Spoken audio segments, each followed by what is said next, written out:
The Valley in the Coca-Cola Championship this afternoon. Charlton, who've lost their last two against a QPR side, unbeaten in 3. We're live on Sky Sports 1 and HD 1 as well. That's channel 408. Well, it's the first time this London derby's been staged in 7 years. Two teams who've had contrasting fortunes in recent seasons, but maybe QPR will be thinking this is not a bad time to be playing against Charlton. Peter Beagrey is with me this afternoon. Peter, is it stretching the point to say that QPR are actually the form team here?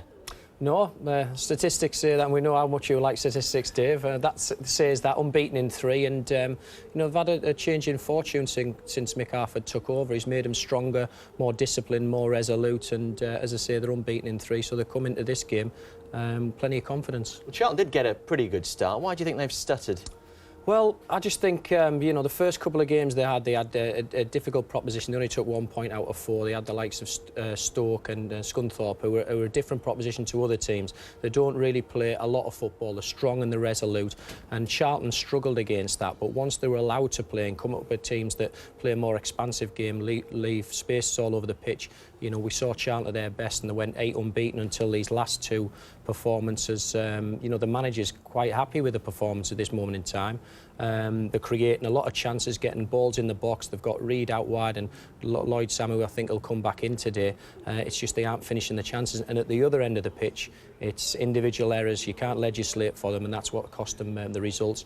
In the last game against Plymouth, it was a double blow because they lost Sladislav Todorov for a long time with injury as well. So they need to get a win today. Well, let's see where they stand before kick-off today. And for QPR, it is rock bottom, rooted to the foot. They can't escape the bottom 3 today unless they win by 9 goals. Stranger things have happened, I suppose.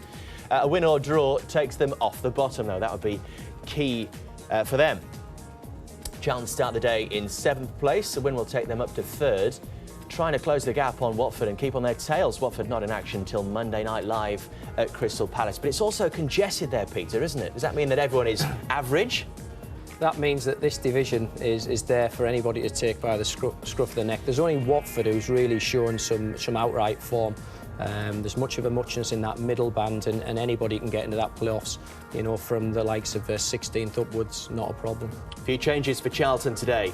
And what a big day for 18-year-old Grant Basie, who's come through the youth system at the Valley. Just 18 years old, recalled from a loan spell at Brentford and slots into the left-back position with 3 other left-backs actually at the club injured. And Sam Sodji makes his first Charlton start as well. He's on loan for the season from Reading. The only other change, Lloyd Sam does return from a 3-match ban. So is this how we expect them to go, Pete? This is how we expect them to go. You know, Danny Mills reverting to his preferred position of right back. Young Basie coming in there, you know, he's a very good young proposition. I know Alan Pardew likes to give youth a chance. They've got a good balance as well in midfield. We said about Reid, who's already got 5 goals this season from midfield, and Sam there, natural width. With the 2 central midfield players sitting in there, and there's Varney, has been released because of Sam's inclusion, up to play up top with the perfect foil for him. Chris Umalumo, great form last year with Colchester, 18 goals, and Varney over 20 with Crewe. Well, there has been some consistent selection for QPR in recent games. Just the one change today. Mark Nygaard comes in from the start, his first league start of the season, and he replaces Gareth Ainsworth, but not a straight swap, Peter. No, not a straight swap. Gareth Ainsworth, his position being taken up by Rowlands. I think it's because Ainsworth probably can't play 3 games in a week. He's just come back from injury. Naga, different proposition, big, tall striker, and Vine will run the channels, and Ephraim will get the people down out wide. Well, Charlton suffered their first home defeat of the season on Tuesday. Let's hear from their manager, Alan Pardew, with Andy Burton. Alan, 2 defeats on the spin. What do you need to do about your performances to try and change that around today? Well, not so much the performances, because they've been pretty strong. With lapses in defence has cost us, and obviously a couple of changes today to try and bolster us up a bit. We had something like 45 crosses against Plymouth and 20 shots, and you know, our stats in both games, the Wolves as well, were strong. So I'm hoping it's a blip, but we're going to find out today if it is or not. Mick Harford's making a fist of getting this job full-time. What do you expect from QPR tactically today? Well, they've definitely improved. They're stronger. They look like there's a bit more character and personality when things are going wrong for them to come back into the game. So a tougher proposition for us.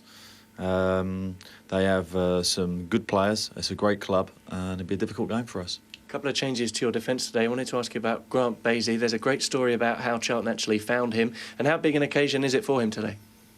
Well, we have got, and nothing to do with me, by the way, the best community probably in the game, in my opinion. He's come through that scheme. I think he's been with us since he was 6. He deserves his chance. It's a big call for him. He's probably got about 34 family members here today. But I've had some good success with left-backs. Shorey at Reading and Paul Konchesky at West Ham, and hopefully Grant Basie can live up to that billing. Thanks very much. We'll speak to you after. Thank you. Likes to go forward as well, Grant Basie. Second top scorer in the club's academy last season with 8 goals. Peter, do you think that Charlton are one of the better footballing sides in this division? Absolutely. You look at the personnel and the squad that they've got, you know, it's all geared towards going forward. And with that, it puts extra pressure on your back four. They've got to have serious concentration levels. And Alan's alluded to them problems there, and that's mad he's made the changes in personnel. Well, it's 18 years since Queen's Park Rangers beat Charlton. Their caretaker manager, Mick Harford, is with Andy Burton. Mick, Charlton have lost 2 in a row. Is this a good time to play them because things aren't going well for them, or a bad time because they're fired up to end that run? Well, we'll have to wait and see. I think Alan's obviously seen the team sheet. He's made some positive changes. They're going to play with a lot of width, I think, with Reid and Sam. So he's gone very positive after two bad results. There's no easy game against Charlton down at the Valley. What do you try and do? Get at them quickly or try and defend? Well, we set our teams out to try and win games, be nice and positive, always start on the front foot. The objective is to get in a half-time with a clean sheet, and if you have clean sheets, then there's a bit of positivity there. There'll be belief there when we come out second half. So that's our plan, but we want to attack when we can. In terms of their lineup, a couple of changes to their defence. Do you see that as possibly a weak area for them today? They've got a lot of good footballers here, a lot of good players, and he's got the beauty of changing it around. He's brought in Sam Sodji, who's very aggressive, very strong. So I'm not sure whether that makes him weaker or stronger, but at least he's got the ability to change it around. And briefly, will silencing the crowd early do you a big favour here? Yeah, absolutely. There'll be a good crowd. The players are looking forward to the game. Sky Sports game again, and the players are up for it, and we're looking forward to the challenge. Good luck. We'll talk to you after. Thank you. Nice to meet you. Interesting contrast, isn't it, Queen's Park Rangers at the moment? The glamour of the Formula 1 behind the scenes and Flavio Briatore, and there's this gruff-speaking northerner. Straight talking northern bloke, you know, I love it, yeah. Whether or not he's flamboyant enough for the people in charge, I hope they'll just judge him on the results and the upturn in fortunes at QPR since he took the job, because the players have bought into him, and that's the most important thing. And if he continues to get the results, it'll be difficult to overlook him. So what has he done, Peter? What has he changed there in this short time? I think it's the attitude and application. You know, sometimes, you know, it's a case of making a change for change's sake. You need a fresh voice, you know, a new voice there. And, you know, Mick has never minced his words. He's straight talking. There's nothing missing interpretation at all. He'll tell you exactly how he feels, wears his heart on his sleeve. And I know he was disappointed. He tried to go to Colchester, which was his old club, and put on a performance there. They leaked 4 goals. They scored 2. I know he took, you know, a lot of stay out of that, but he realised that at that stage they've got to base their season now on a solid defence, and that's what he's done. But it looks like, if you believe all the speculation, what's going on behind the scenes is that they're searching for somebody, a name, an Italian manager. Yeah. It's not going to be Mick Harford. I just hope it's a name that we can pronounce, Dave. That's all we can hope for when you look at all the Ellies and Illies that all the names are ending in. So, you know, we'll just have to wait and see on that. But we know a week's a long time in football, and you know, we'll see who takes over at QPR, because it's a club with massive tradition, and all cheers to that. Traditions in Mexico as well, it seems as well. Maybe they'll be looking for a South American manager. Maybe that's the next man in charge. Who knows? Right, let's get across to the Valley then. Our commentary team this afternoon is Gary Birtles and Bill Leslie. Well, speaking of changes, it's time for them for Charlton after their worst week of the season. And Alan Pardew shuffles his pack a little bit to try to get back to winning ways. You've given its chance with a full debut for Grant Basie, the 18-year-old academy product, thrown in for this derby because of the left-back problems they have here. It's a first start for Sam Sodji as well, since he arrived on loan from Reading. Change up front, forced on Charlton with that news this week that Svetoslav Todorov is out for the season. So Luke Varney moves up to partner Chris Iwelumo. Lloyd Sam back from a ban in midfield.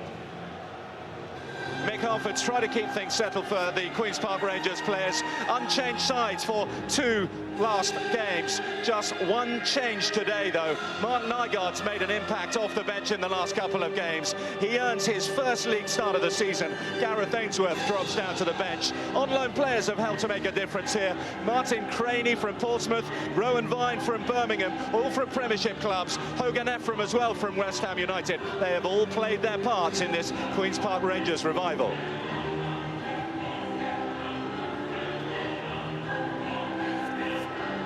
Darren Ambrose initially was named on the Charlton Athletic bench, but he was caught in traffic on his way to the ground, so his name drops off the team sheet as he spends his time on the M25. Coming in, the young Frenchman Thierry Racon, and looking at the Queen's Park Rangers bench, just keep an eye out if he comes on for Ben Sahar, on loan from Chelsea and voted their most talented youngster last season.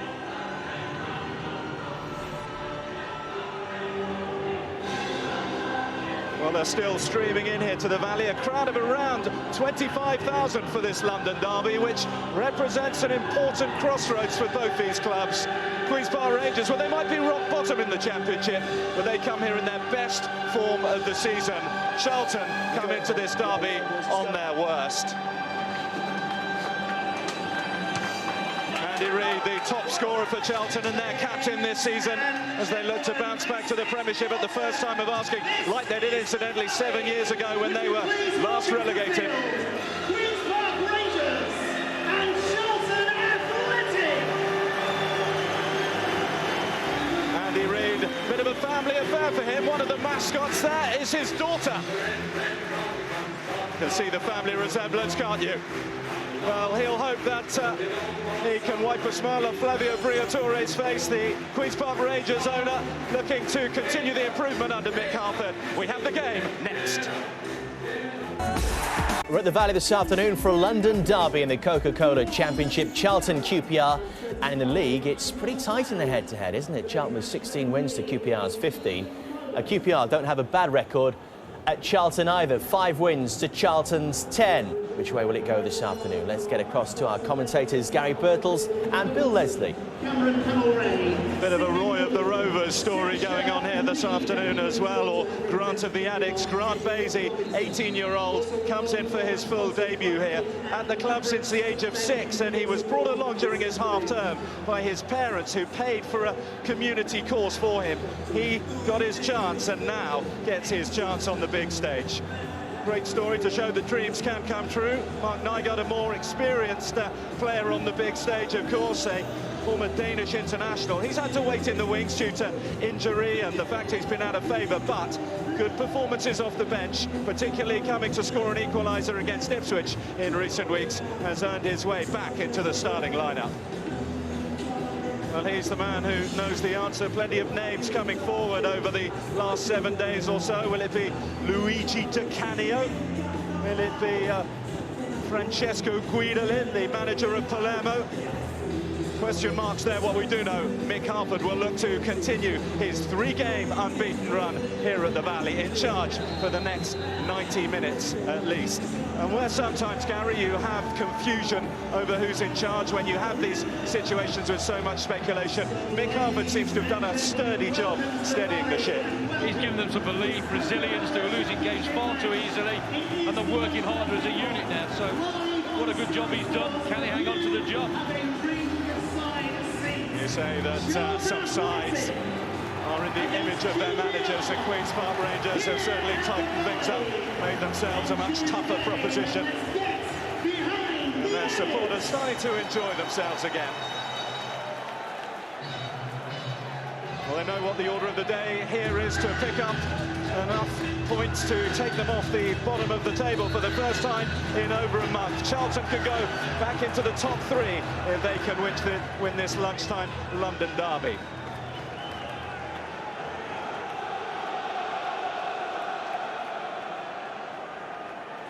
Plenty of Charlton eyes looking on to see how they will respond. Defeat at Wolves this time last week. Alan Pardew said they'd been bullied out of it by Mick McCarthy's side as Varney tries to get his way in behind that Queen's Park Rangers defence.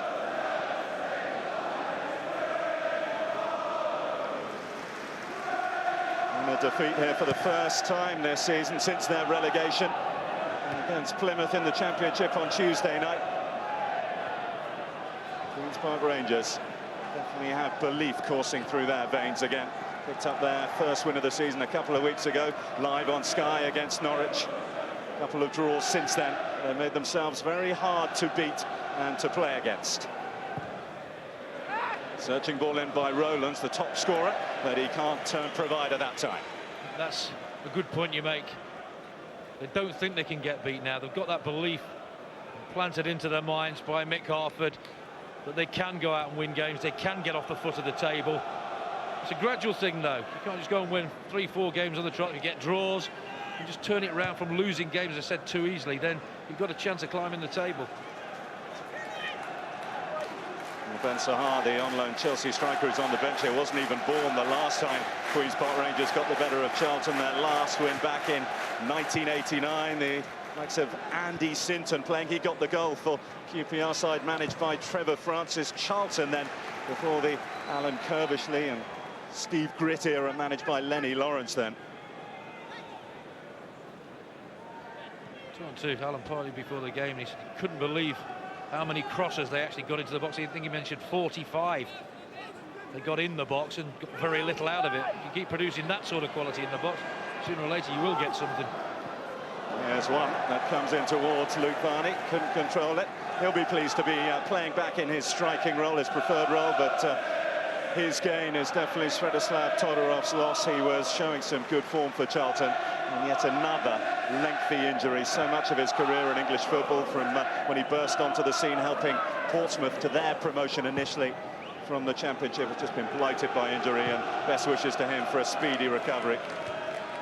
Here's the on-loan Portsmouth player, Craney.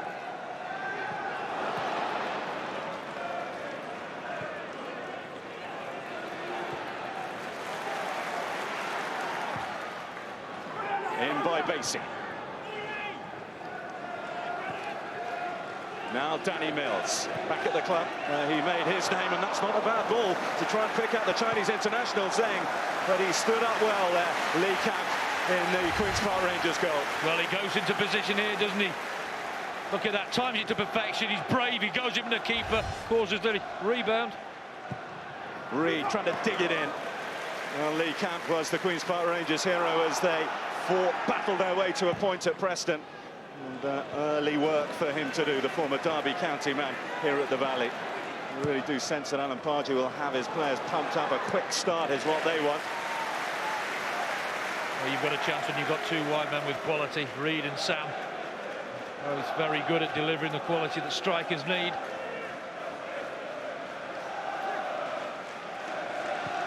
Here's Zheng Zi. Was playing the midfield, but of those midfield players, he's definitely the one with licence to get forward.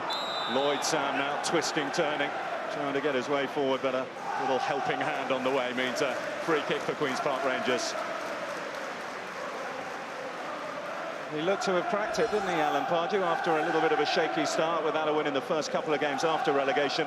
Went on that wonderful run without defeat, most of them wins, 8 games it went, but can change very quickly, this championship. In the space of the week, they've fallen from 2nd to 7th. It certainly can. I was talking to Andy Reid before the game, and he was saying they played particularly well in the games they got beat in.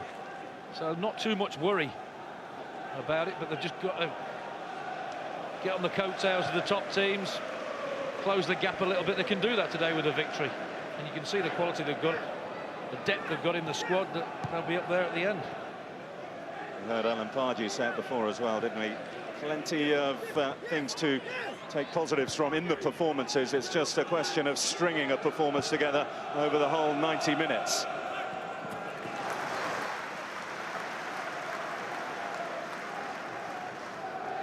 A few weeks ago, this would have been maybe a comfortable game for Charlton to get back on track, but as you said, Crawford has given them something else. The players out there, they've responded to his methods. And in that man there, they've got a big target, good outlet from the back. He could head a ball as well a little bit, couldn't he? Well, they've picked up, Queen's Park Rangers, more points in the last 3 games than they did in the previous 8. That's the measure of their improvement. Well, the problem they've got in the league, they've got 9 joint top scorers with 1. That is a problem. Well, Leading scorer's got 2, but 1 was in a Coca-Cola Cup. 9 joint top scorers with 1 goal. I was going to say, there's one who's got his nose in front, Martin Rowlands, with a giant total of 2.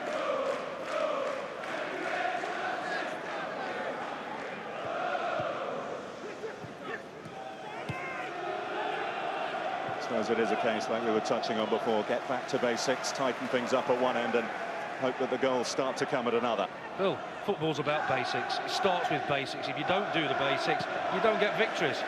You have to build on the foundations of that, and then the ability shines through. You don't do the hard work, you don't get anything. Important to remember as well, although Queen's Park Rangers supporters might not want to, the fact that in their previous 2 games before this recent barren spell, this miserly streak they've discovered at the back, they had conceded 9 goals. That thumping defeat away at West Bromwich Albion, and they shipped 4 goals in a 4-2 defeat to Colchester as well in the first game after the departure of John Gregory.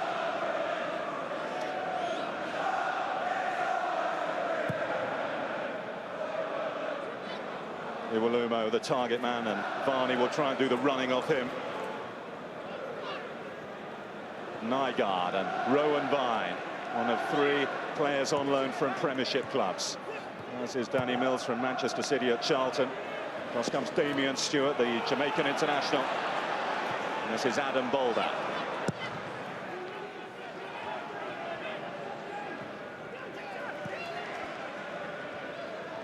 Rowlands, Bolder, and Michael Mancian. Just undersold to Rowlands, and Reed read the intention.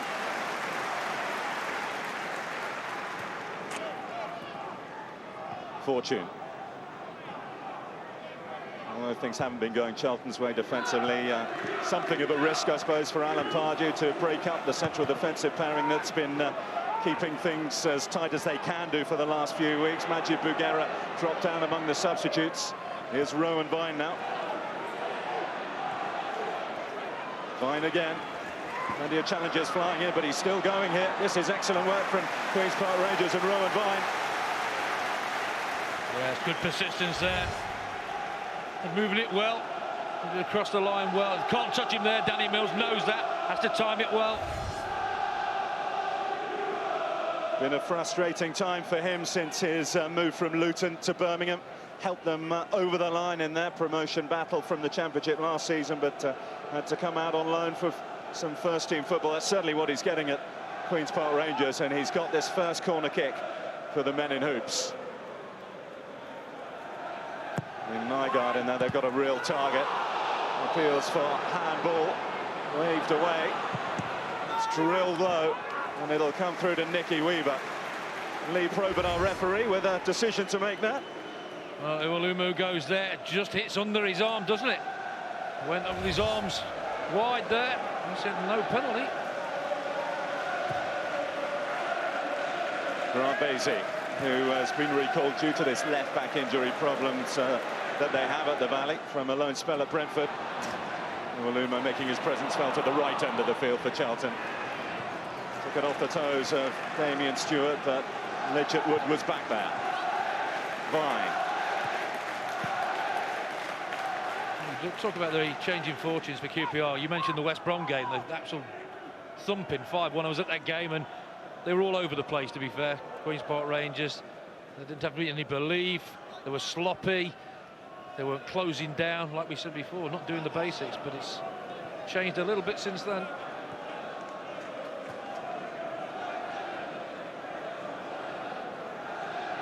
John Fortune. And Sam Soche, he's had to wait his time.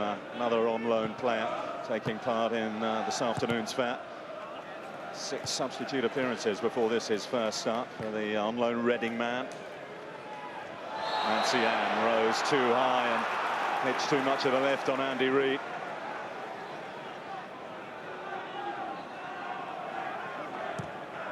Reid looking for Varney. Mancian came across. It's back with the Charlton captain.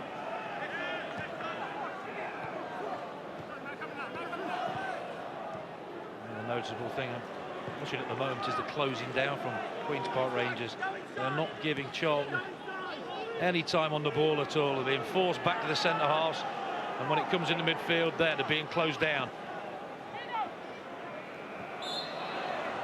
What you've got to do, niggle, hurry them, frustrate them.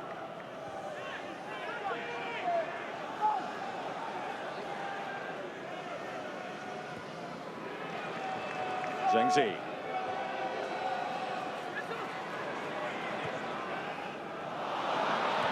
Given possession away, groans around the valley, but it's one back. Taken off the toes of Rowan Vine. This is Zhengzi again. Luke Varney.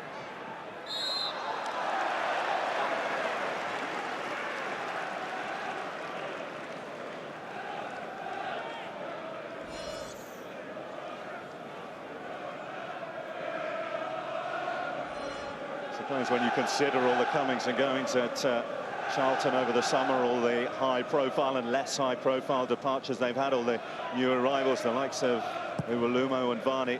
It's been a pretty good start to the season, all things considered, as they've recut their cloth for Championship life. It can be a problem when you get relegated. Your mindset's down to start with, and in the after effects of it, and you've just got to readjust and believe you can get straight back.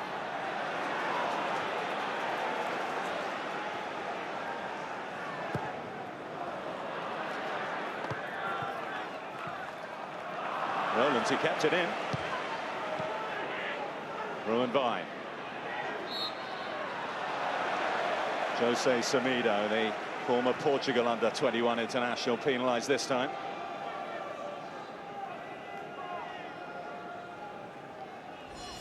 Well, if one of the Queen's Park Rangers' plans is to try and knock Charlton out of their early stride, and having comparative success in that.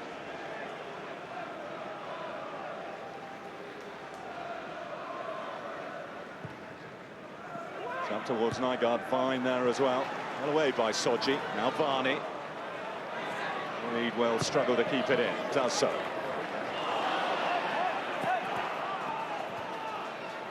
Rowlands. Clever little run this by Ledgerwood. Nygaard in the middle. Terrific build-up again. Ledgerwood got in some really good areas here. Times he's rung really well, doesn't try anything other than putting in the right area, and it's defended well, although luckily in the end.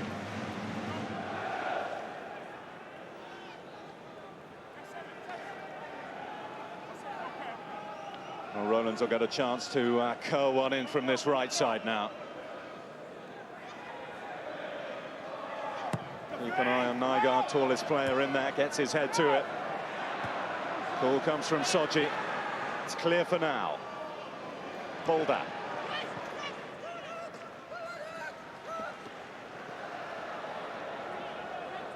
Ledgerwood. Zhengzi.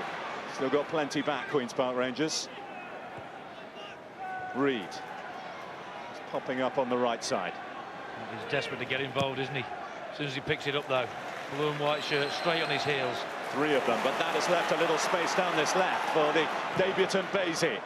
Hung up towards Iwelumo. He's got support from Varney, who was trying to get it down into the path of the players rushing into the box. All came to nothing after a fair bit of promise there for Charlton. Semedo. That was the best passage of play for Charlton. Basie was really intelligent with his use of the ball. You're going to play Iwelumo, you've got to play to his strengths, and he does exactly this. One touch, puts it to the far post, intelligent knockdown, and Varney just tries to cushion it into the path of Reid on the edge of the box, just not enough on it. If you're going to play somebody who's an outlet and a target, you have to utilise his strengths, and Basie certainly did that there. After the high-profile departure of Darren Bent in the summer, big boots to fill up front for Charlton, and he recruited proven championship quality, didn't he, Alan Pardew? Luke Varney, who has set the goal-scoring trail alight with Crewe last season. There's Mills looking for Lloyd Sam, and that'll run through to Chris Barker. I can't believe the difference in the way QPR are playing from the West Brom game and then saw them against Norwich when they won 1-0. There was a difference there, and there's been another improvement since that game, and that's got to be down to the man there. Well, depending what you read or what you listen to, he has this game, he has 3 more games after this to prove his worth to the prospective new owners. Fabio Briatore, who we've already seen, is here, and Bernie Eccleston, who's keeping a little bit of a lower profile in terms of his attendances of QPR games. Here's Mills. Well, last time Briatore bought Naomi Campbell and Tamara Beckwith. Not today, unfortunately.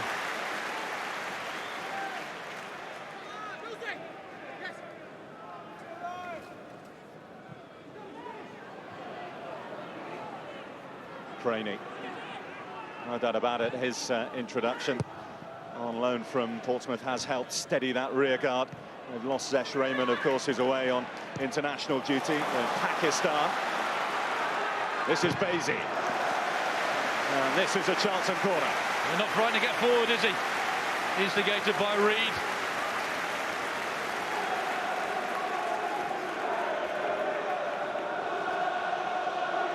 Well, he's earned Charlton their first corner of the afternoon. Reed will take it. Terrific rising header there from Soji. How well did he hang in the air there? Terrifically. Watch him here, just half a yard there. Look at him hang there. That's superb. Just clips the top of the bar. That is ability. Hang there, wait for it to come onto you. Just clips the angle at the top.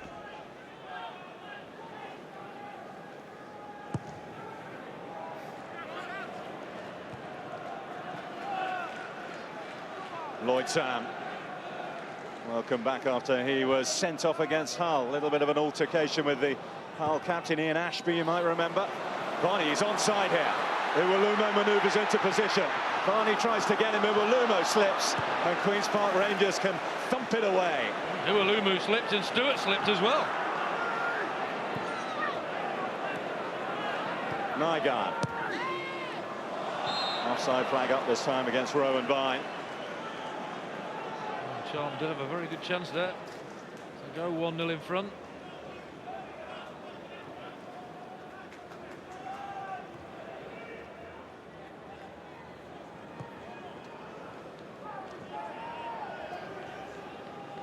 Mills. Varney.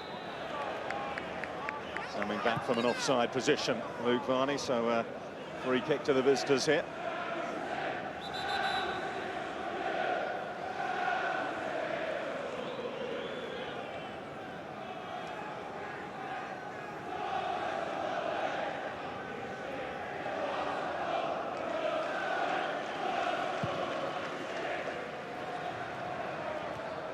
Nygaard's header. And there at the other end, you see the other target man, Nygaard. You're going to play him, play those sort of balls to him.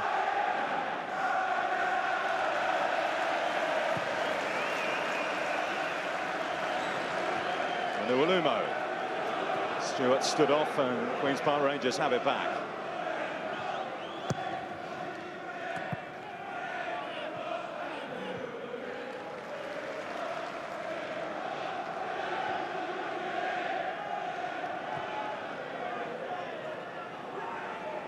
Basie, seen flashes of him go forward in the last few minutes. Well, he was banging in the goals for the reserves last season, right up among their top scorers. It's be interesting to see if he's able to get on the ball if a set piece comes their way. Apparently, a little bit of a specialist from the dead ball, the young teenager.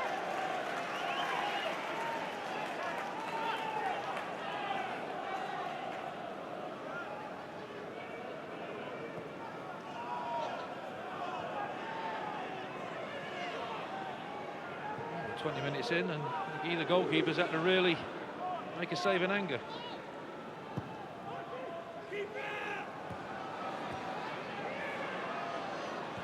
Boulder. Semedo. Basie. Reed. It's gone again, Michael Mancien.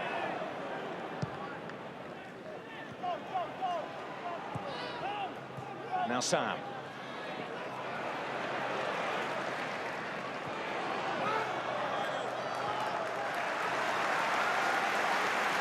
But enough to win the corner, Lloyd Sam.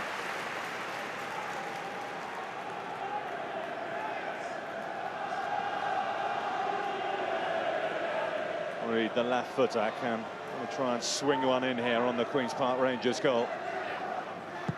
Soje up again. Good call and good claim from Lee Camp. It's disappointing, it's straight in the keeper's hands. Rowan by.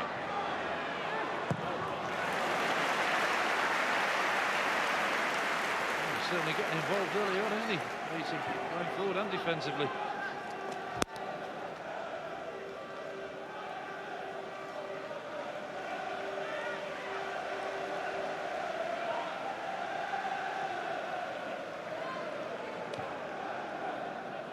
Nygaard. There's Soji and Uwalumo. Boulder has it back. Varney doesn't want to let him have it. Zhangzi for Lloyd Sam. Clever ball in for Luke Varney. Great chance. Terrific chance, and you thought when his first touch was so good that big things were going to happen after that. It's a lovely ball played through by Sam. A lot of space, nobody closing down, threads it through. Terrific first touch, and you just concentrate, hit the target. Don't try and put too much on it. That's a problem all the time. They try and blast it too hard instead of concentrating on working the keeper or hitting the target. His ball, superb. Everyone seemed to be expecting him to play it out wide to the right, but it was inch perfect for Varney. Well, there's the possession. It's not created a great deal for Charlton because QPR have closed them down very well when they've had possession. Uwalumo. Varney trying to feed off the knockdown. Chance of Varney's, it's one of those chances you so often see a striker just try and hit the ball too hard instead of concentrating on working the keeper or hitting the target. I was always told, hit the target by my old manager. Hit the target. If the goalkeeper makes a save, fine. At least make him work. Exactly. Basie. Reed. That's an inviting one for Uwalumo. Just a little bit beyond him, though, the former Colchester man. His starting position could have been better there. He's that good in the air that he starts a little bit further out and gives himself a run at it. Lloyd Sam again, he's starting to enjoy himself out there. Mancian knew that he had to do something about that. Well, I think the Charlton bench applauded there. Alan Pardew said he wants them to stand the ball up a little bit more rather than whip them in maybe with too much pace, so it gives the big men a chance to attack it. Reed's corner. Nygaard back, showing his defensive edge, and out come Queen's Park Rangers through Rowan Vine. Hogan Ephraim doing a midfield role after playing up front for the last few weeks. Here's Boulder, could have taken it on himself, you feel, but tried to feed another teammate, and will that prove to be costly as Charlton look for the counter?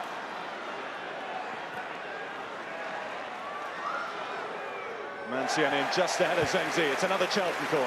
Yeah, it's a good chance. Good counter from QPR, but Boulder, I think you're right there, Bill. Should have took responsibility.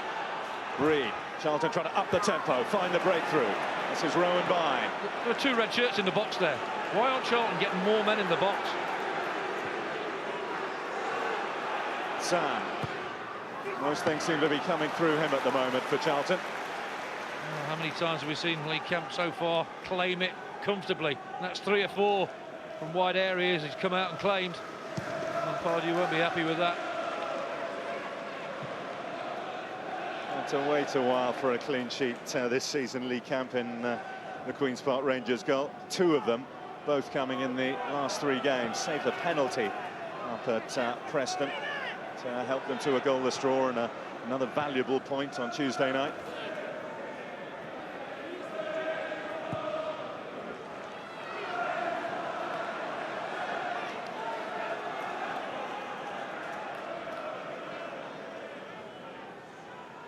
Historically, this always tends to be Charlton's fixture. They won 9 of the last 11 league meetings against their West London colleagues.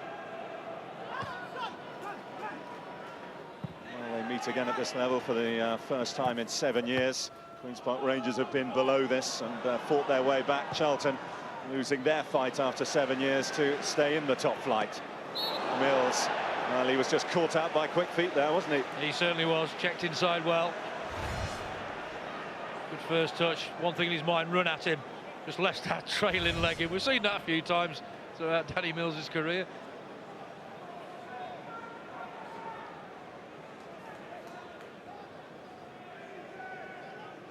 Not the first time and not the last. But Danny Mills will be spoken to by the referee, I'm sure. Nothing more serious, though. Still to see a yellow card. It's hardly been a tackle in anger, has there, to be fair?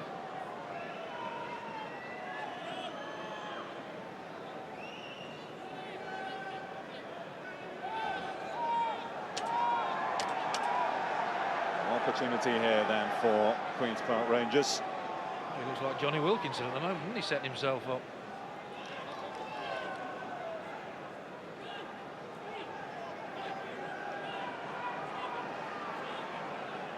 Very studied routine by Martin Rowlands. I hope this doesn't go 20 foot over the bar now after all that preparation. As long as it's through the middle. Rowlands. Well, he did hit the target. He certainly did, and makes the goalkeeper make a save. Not much power in it. In the context of the match so far, a rare effort on target.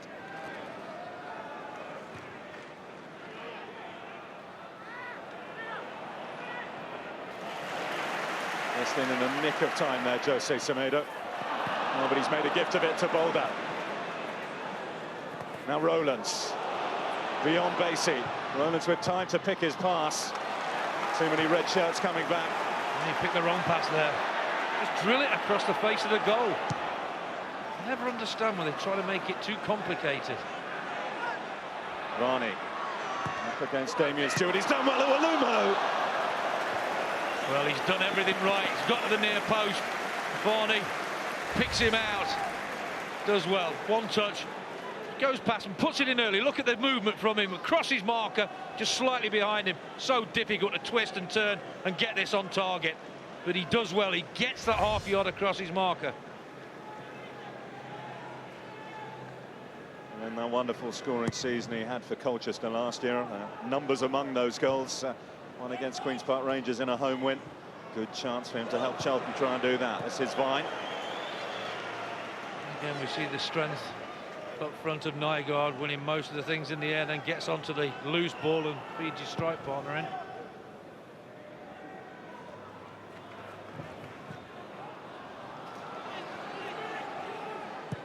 Barker, who was at Colchester last season on loan from Cardiff, with Iwalumo. And with Hogan Ephraim, who plays the ball out to Rowlands. Rowlands. Cuts inside well. Good intent.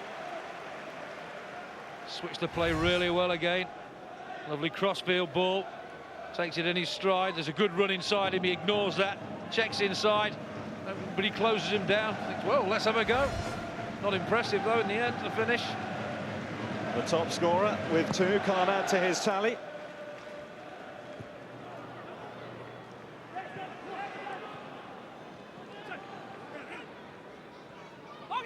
Ephraim.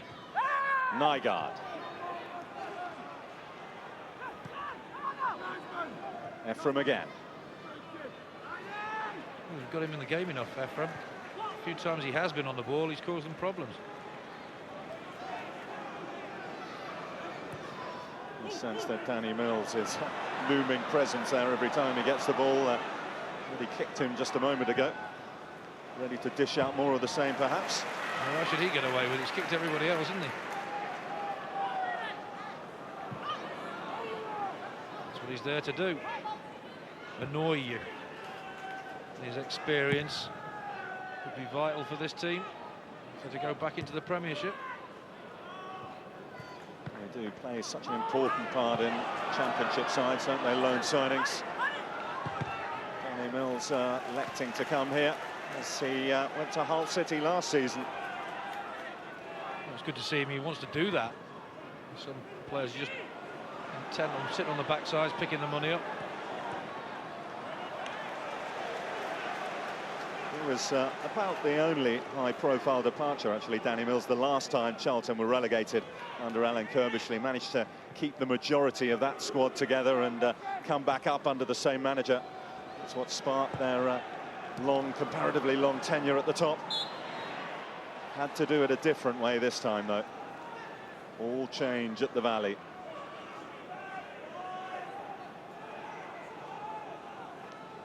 I think they've got to release more players from midfield, Charlton, to get forward and support the front two. They've been isolated at times when they've had possession. Zhangzi or Andy Reid will do it, we know that. Semedo, not see much of him as a forward influence. He looks more of a holding player in there. Just wonder whether there's a little bit of caution in the air after 2 defeats in the last 7 days.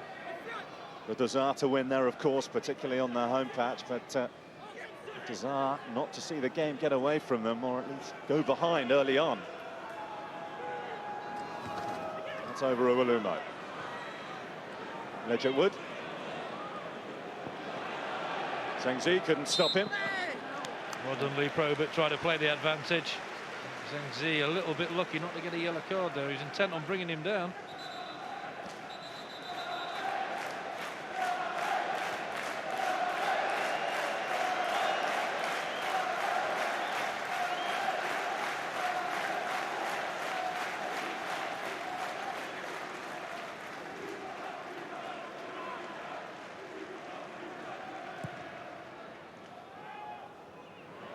Nygaard. Just for a second, it looked like Ledger Wood might get in. And that's what they're doing well. When they're knocking the ball up to Nygaard, he's winning the ball. They're getting bodies around him. That's basic. Hit the big man, get bodies around him, in the box, and you've got a chance. Barker.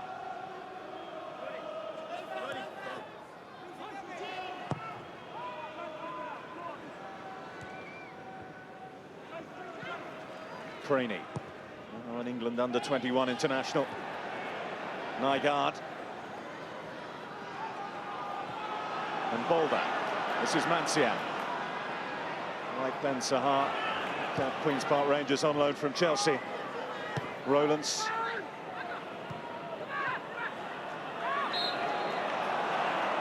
Stay on your feet when you tackle. Slid right in there, no need to. You've got to say well done to Mick Harford as well for getting Nygaard out there. When you're away from home and you're under pressure and you're having to clear your lines, having an outlet like him is so good. He can hold the ball up, he'll win his fair share of headers. Tries again there, Soji did everything in his power to halt him. Ledgerwood. Semedo. That's Mills to clear. I'm surprised at the moment Charlton aren't putting a man in front of him when the ball's directed to Nygaard. Such a threat in the air.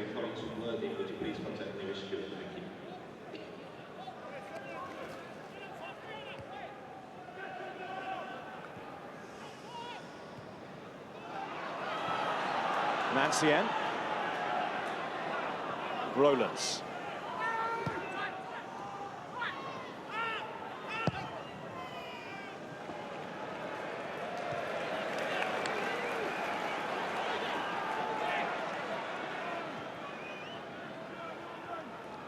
Lloyd Sam.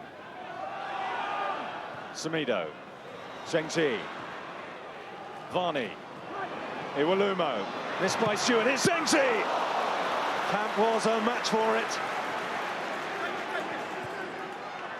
Now Mills. Iwalumo. That's Boulder back there to get it clear. That's a lot better from Charlton. You can hear the crowd getting involved now.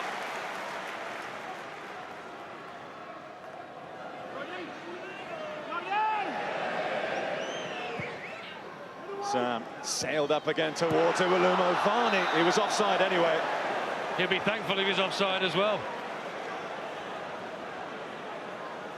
Well, he's not had a great deal to do. His handling's been very good. It's an incisive break this time. Zheng Zi follows his original ball up, steadies himself. I think Cam does well. He palms it wide. He doesn't take any chances, not expansive. Just plays the percentages there.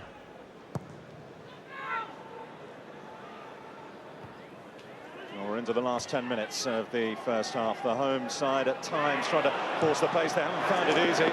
Ledger Wood firing over. Well, he took it early. It's good pressure from Fortune.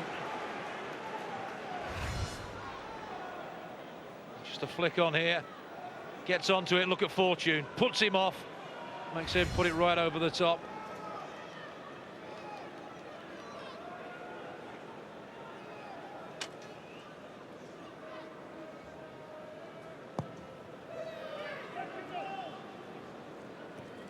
Iwalumo, Varney. It's a combination that's working well for Charlton.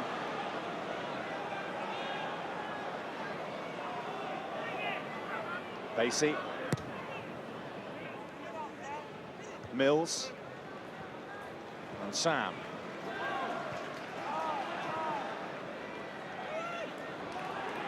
Jose Semedo.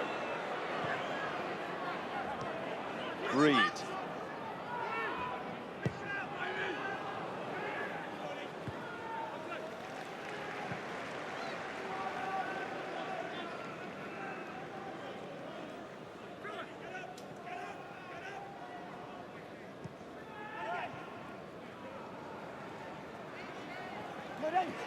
Sam, he's done well in a tight situation.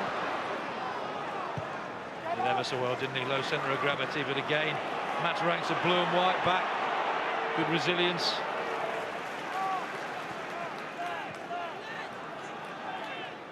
Zheng Zi, Andy Reid, he's come hunting for the ball, he's got it. Now Varney, Iwalumo should have been 1-0. The chances continue to come, and Charlton just can't take them. How's he missed this? Varney does everything right. Again, Reid steps inside, lot of time, lot of space. This time he just stays on side, lays it across, and in front of him it is, and just didn't open his body up enough. Reid does well, good first touch, good ball, and just didn't open his body up and hit the target. That's the best chance. Usually you say defenders are saved by an offside flag. Iwalumo there. Damien Stewart just being a little too vocal in his protest. Ran across to the referee's assistant on the far side and had a word. Just a word in his ear from Lee Probert. He's wanted an offside decision, either from Varney or Iwalumo.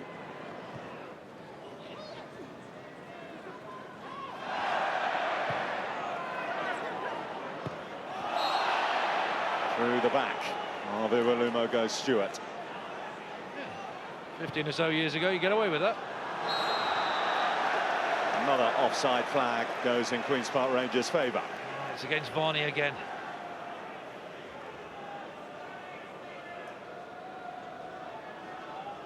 No goals here in the first of two championship games for you today on Sky Sports. Burnley against Southampton, live for you this evening, 5:15, Sky Sports 1, and it's in high definition on HD1.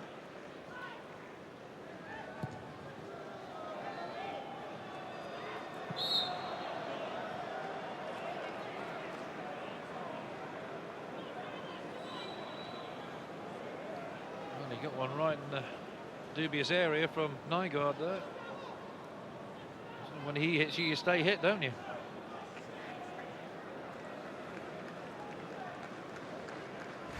Again, it's targeted to Nygaard, and he's all over Sarji. Straight into the back of him. I don't think there's any contact where he's actually holding his body. He just twinged something.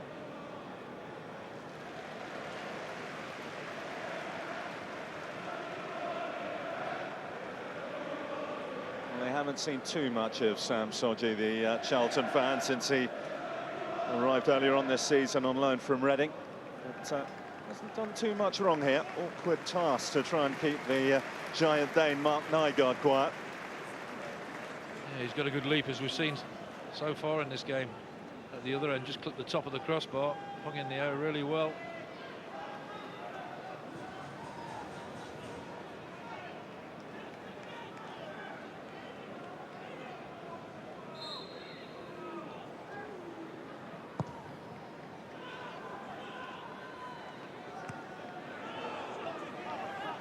Danny Mills. Lloyd Sam. Can Charlton find the breakthrough before half-time? Mills.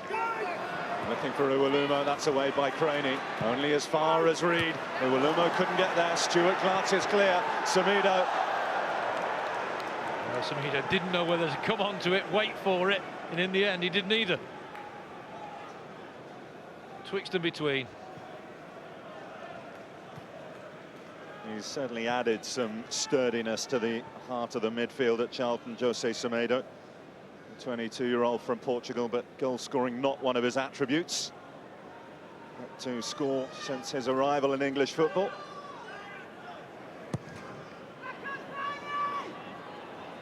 Nygaard. Iwalumo.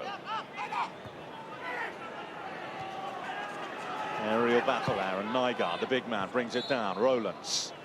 Another offside flag. Halts Queen's Park Rangers' hopes of getting forward.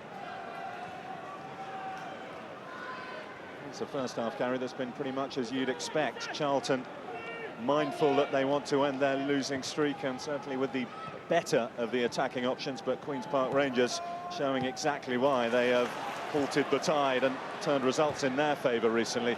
Here's Basie looking for Zengzi. Craney could have gone anywhere. How lucky did he get here? Did he get a shout from the keeper? Not sure he did. Looked to be too far into the box there. Nobody takes responsibility and just slices it over his own bar. Shake of the head there, not surprised.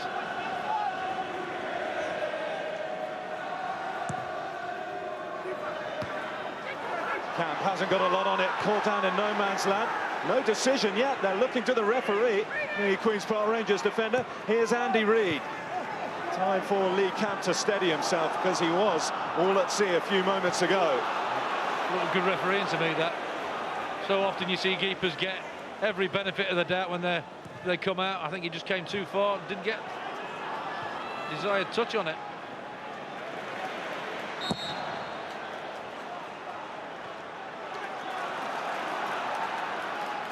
Lloyd Sam. Zengzi.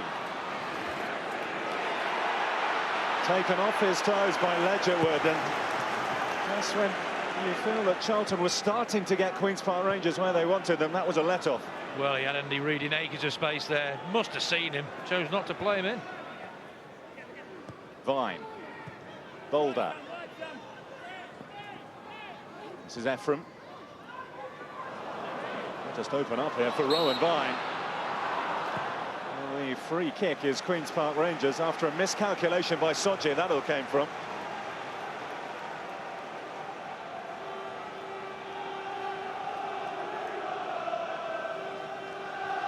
Well, after all the recent Charlton pressure, it's Nicky Weaver who has the most to think about in the last minute of this first half. There's that man on the ball again. Same build-up, same procedure, got his little quirks there, plays with his socks, winds it up, same number of paces back. Precision in the build-up, can he find it in the finish?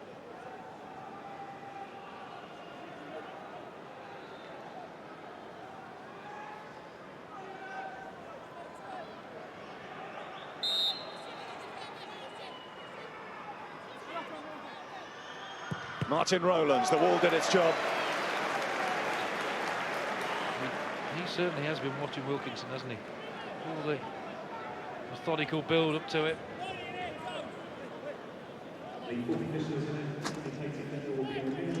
We're into that added time, 1 minute of it at the end of the first half.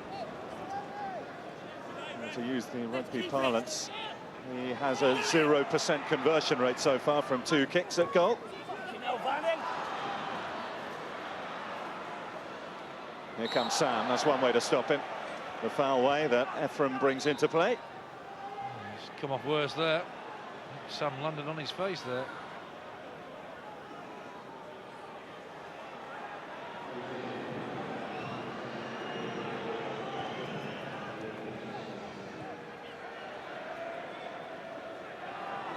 I just feel if Charlton are to win this game, Sam and Reid are going to have a big part to play in it.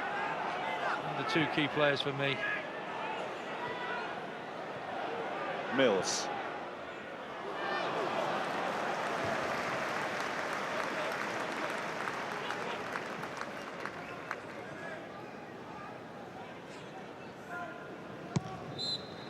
Well, it's been a first half of few chances. Those that have come have belonged to the home side, but they found Lee Camp picked up where he left off midweek and keeping the opponents at bay.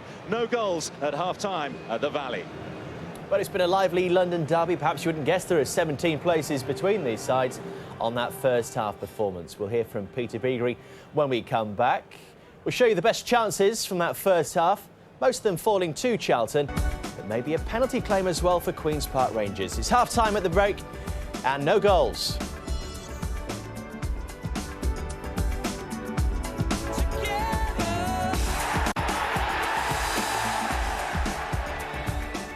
And there's more live football from the Coca-Cola Championship later. Burnley, Southampton, 5:15, Sky Sports 1 and HD1.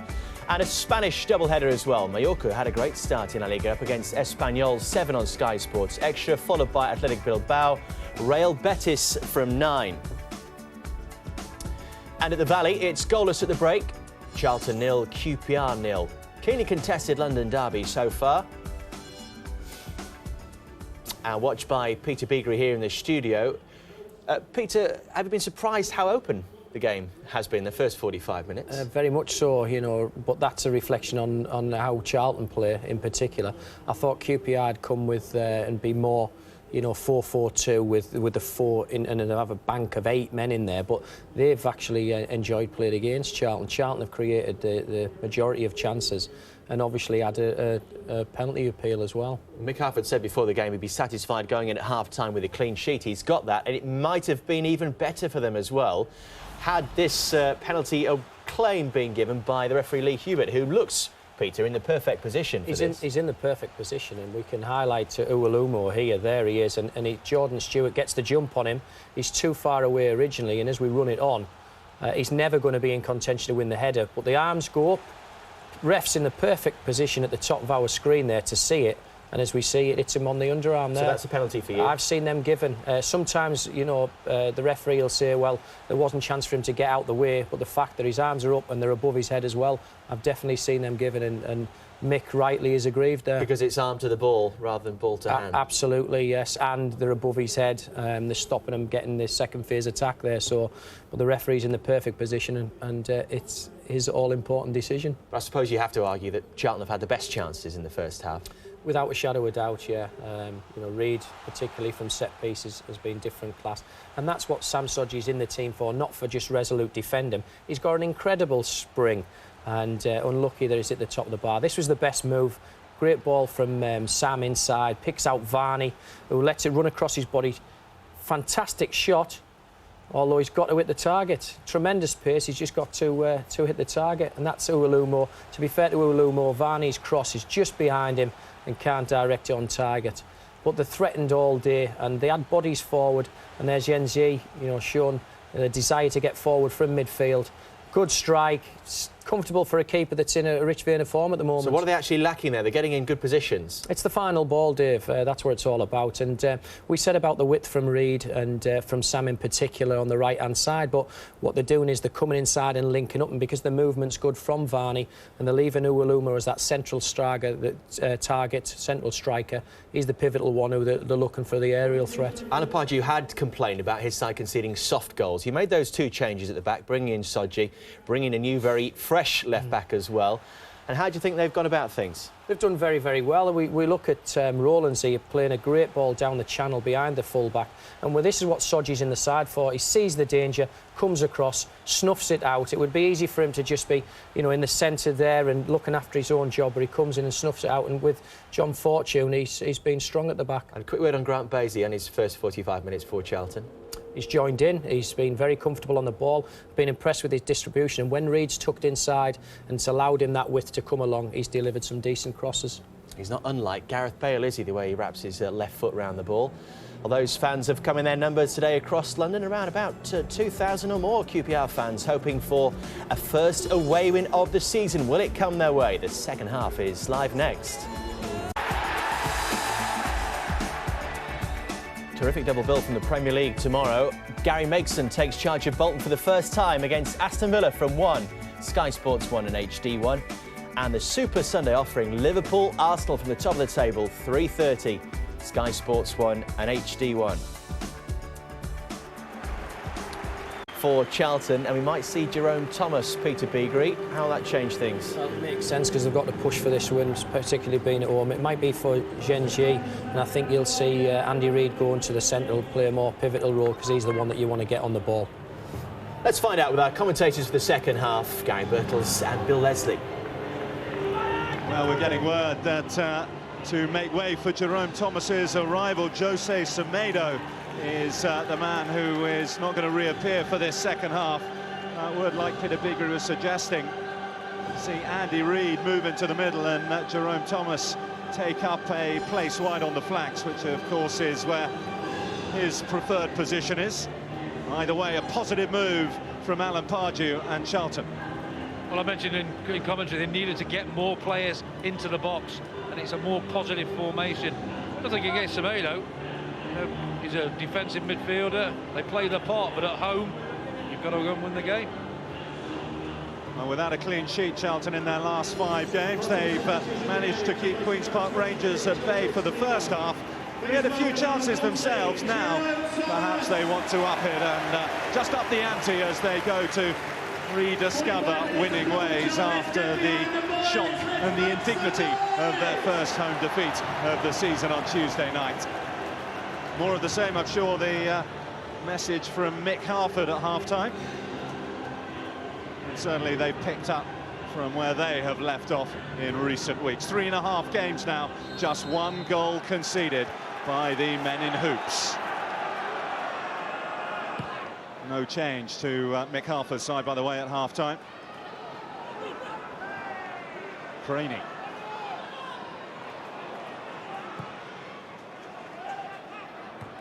And a good leap by Soji. Zhengzi and Danny Mills.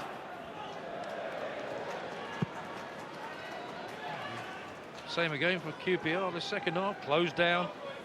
Harry hustled, stopped them passing through you.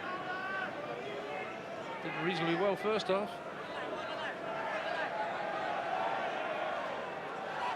Well, plenty will be pleased to see Andy Reid in a position where he can have more influence on the game. Started off the season playing in the centre, tended to be a 5-man midfield, so no doubt about it, he can be the talisman and the main man for this Charlton side, the Republic of Ireland international.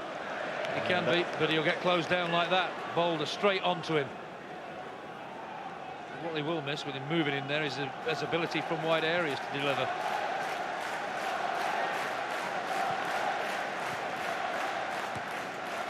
Jerome Thomas has started on the right, by the way. Lloyd Sam has come across to this other side. Here's Thomas.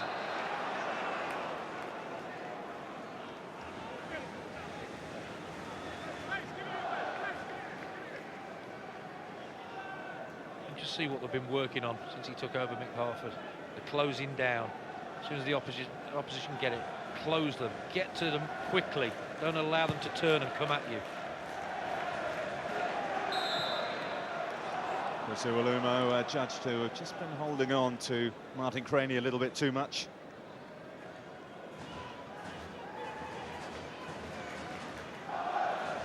We mentioned it already, but 5 points from the last 9 for Queen's Park Rangers, 1 from the similar run of games for Charlton.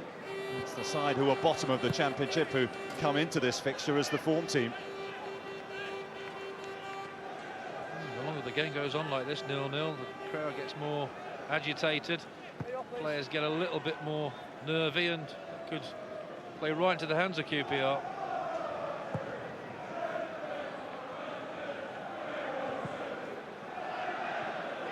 Reid. Basie.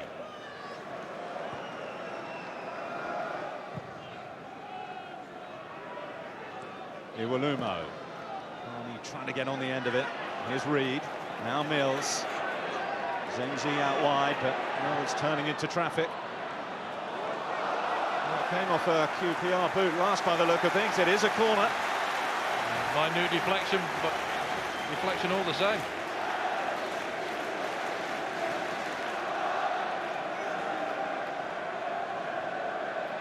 First corner of the second half for the home side. Reed to deliver. He tried to get a little touch to it. That's a flick away by Vine. Mills.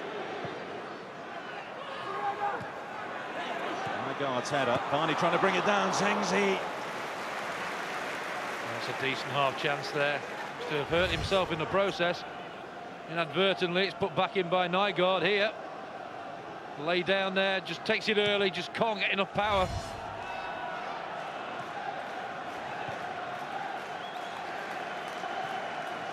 Here's Weaver, who so far has had one of his quieter afternoons in a Charlton shirt.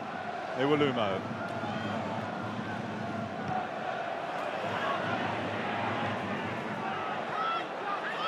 Rowan Vine.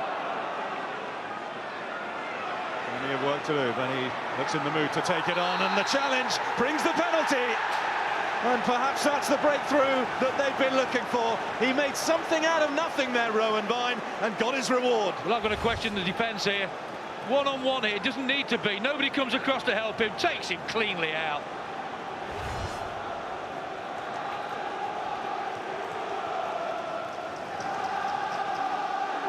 John Fortune gives Queen's Park Rangers the chance from the penalty spot. The problem was he was isolated one-on-one, and you looked across the line and there were three defenders taking the other striker. One had to come across and help Fortune out just to cover, and it didn't happen. Well, the last time we saw Queen's Park Rangers live on Sky, this man got the winner from the penalty spot.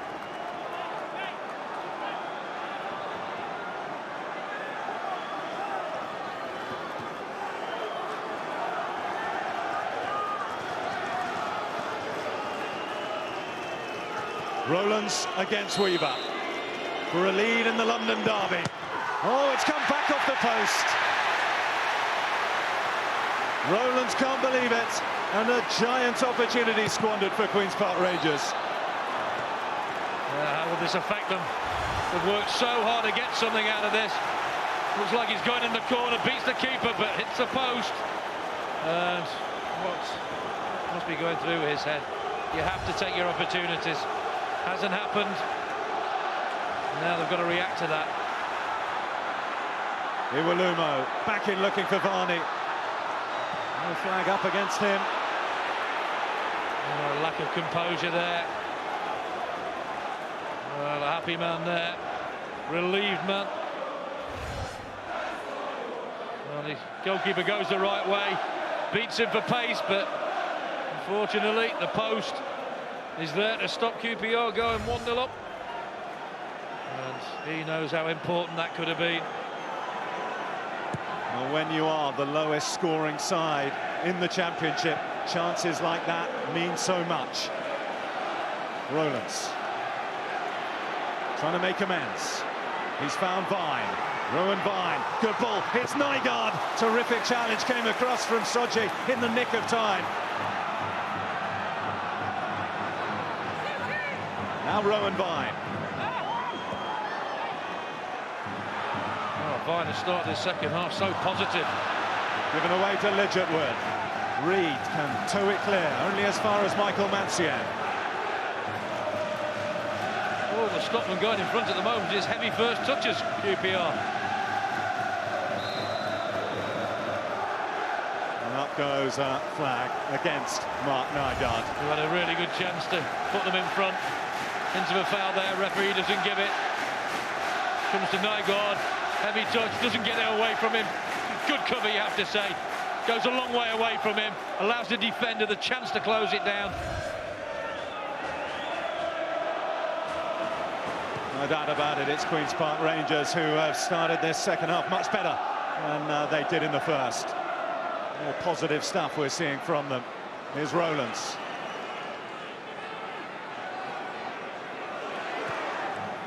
Mancienne. Corner kick, Queen's Park Rangers. Well, maybe you see now what a good job that Semedo does as a defensive midfield player. Suddenly QPR are getting through at will. First half, Semedo was there to protect his back four.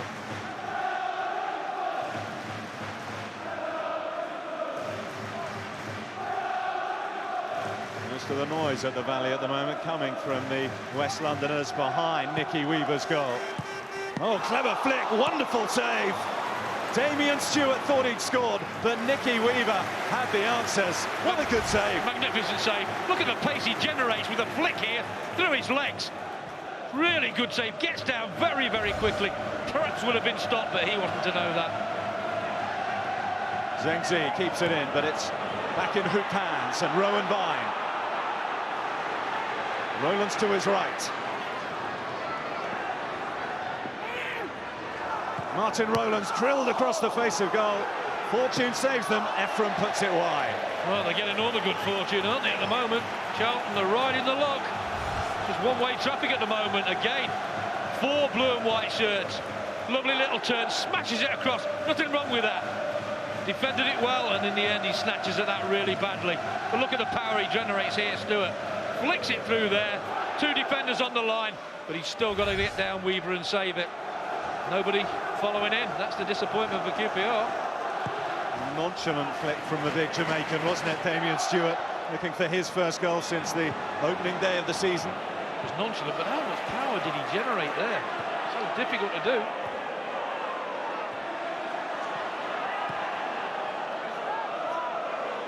Reed. Reiterate, just shows the importance of a defensive midfield player at times. Tomato did his job in the first half. Here's Varney.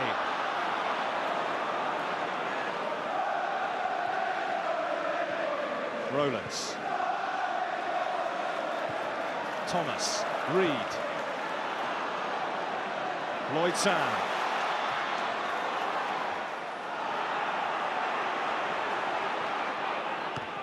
Well, look at this for possession. The away team, the bottom team, lion's share of possession.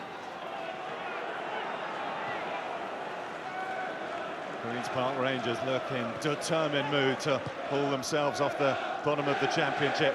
I think it tells a story of how they think as well at the moment. Here's Reed into Varney, flag up. For me, straight offside too many times in this match so far. Doesn't need to, just a quick glance across the line. See everything across there.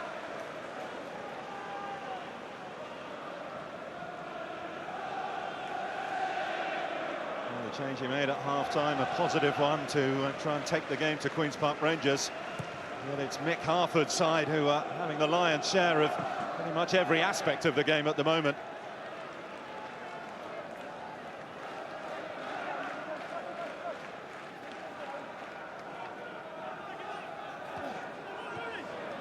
Rowlands.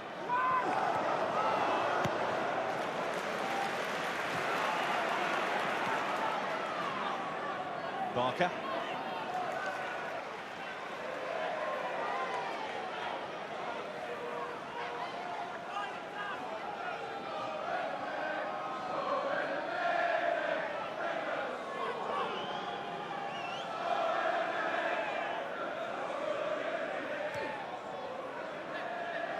Lidgetwood. That's come off Thomas.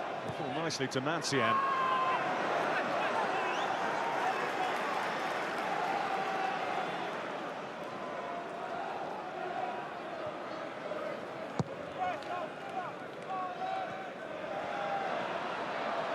Varney.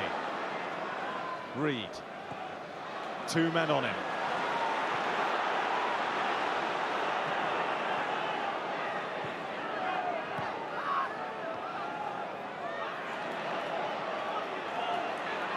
Andy Reed. Not many options there for him when he picked the ball up. Grant Basie. Reed trying to find Varney. Stewart too strong.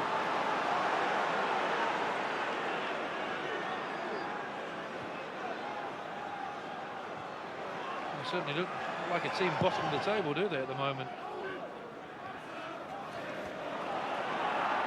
Certainly look like a side on the way up. On the way forward here through Ephraim. Rowan Vine! Weaver was there again. Now Rowlands. Well, he hardly had anything to do first half. He's earned his money this second half in a big way, keeping his team in it. Frame once gets early possession, threads a lovely ball through. Again, Vine takes it early, and again he pushes it wide. So important for goalkeepers to do that. By Mancian, who came to help out a slightly stretched Queen's Park Rangers defence. Oh, Vine, the inspiration for QPR this second half so far. Got the penalty.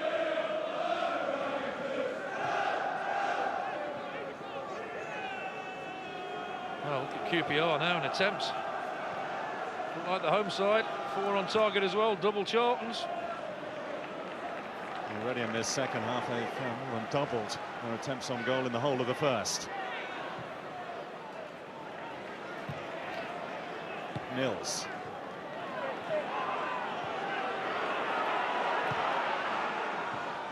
Uwalumo.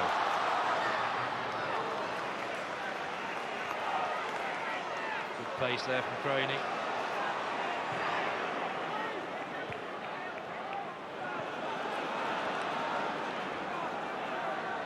Facing. Well, what Charlton haven't done in the second half is get Sam and Thomas involved in this game. They need to get early possession. We saw Sam in the first half was causing problems when he got possession where he could turn and go at defenders. This second half he's hardly been involved. Nygaard, Vine. It's gone in each other's way a little bit. Oh, risky by Danny Mills, very risky. Ledgerwood has put it wide. Well, I'm looking at Mick Harford, head in hands, cannot believe it. So experienced, Danny Mills shouldn't be taking chances like this. They tackle themselves there, the two strikers. Dallies a little bit, takes too much of a liberty, and look at that, nowhere near. Nowhere near. Gotta do better than that. That came off the arm of Uwalumo. Well, for all the positives of the way they've played in this second half, they've fired a penalty against the post, and they've missed a golden chance. Still half an hour to go, of course, but Queen's Park Rangers might just be starting to think it's not their day after all. You just feel now that Charlton are going to win this game. QPR fans must think that. What they've seen this second half, the team have been so dominant.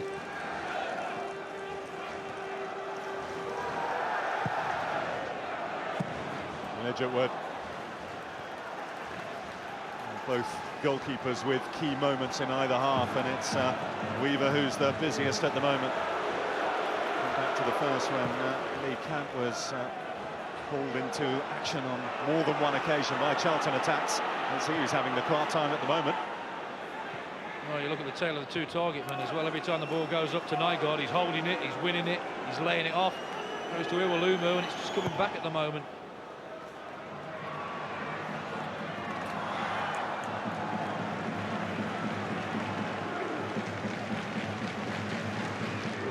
Danny Mills will be very relieved that he and Charlton weren't made to pay, and they're riding their luck at the moment, no doubt about it.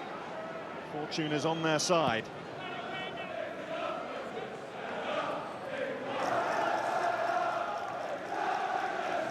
When you're down at the bottom, these things seem to go against you. You feel everything goes against you, and so far this second half, they've missed a penalty, missed fabulous chances. On the other hand, Charlton haven't played particularly well, especially second half. And if they get a win out of this game, their season is massively on track. Well, Alan Pardew's complaints over the last 7 days when they haven't got the results going their way has been the fact that they've played well and not been able to take advantage when they're on top. Well, now, particularly in the second half, not playing so well. Maybe they can win ugly, if you like. Mills. Varney. There's a chance there for Sam. Now Uwalumo. Uwalumo. Frantic defending by Queen's Park Rangers. And Reid now will try a dipper. Well, he's quite adept from that sort of distance. Seen him do it on many occasions at Nottingham Forest. Varney does the right thing, takes it early. It's a good attack. Uwalumo does well here. But the defence is solid. Again, it's resolute. Defending in numbers. And the final shot from Andy Reid, just leaning backwards a little bit. Still like to see him wide. creates a lot more from there.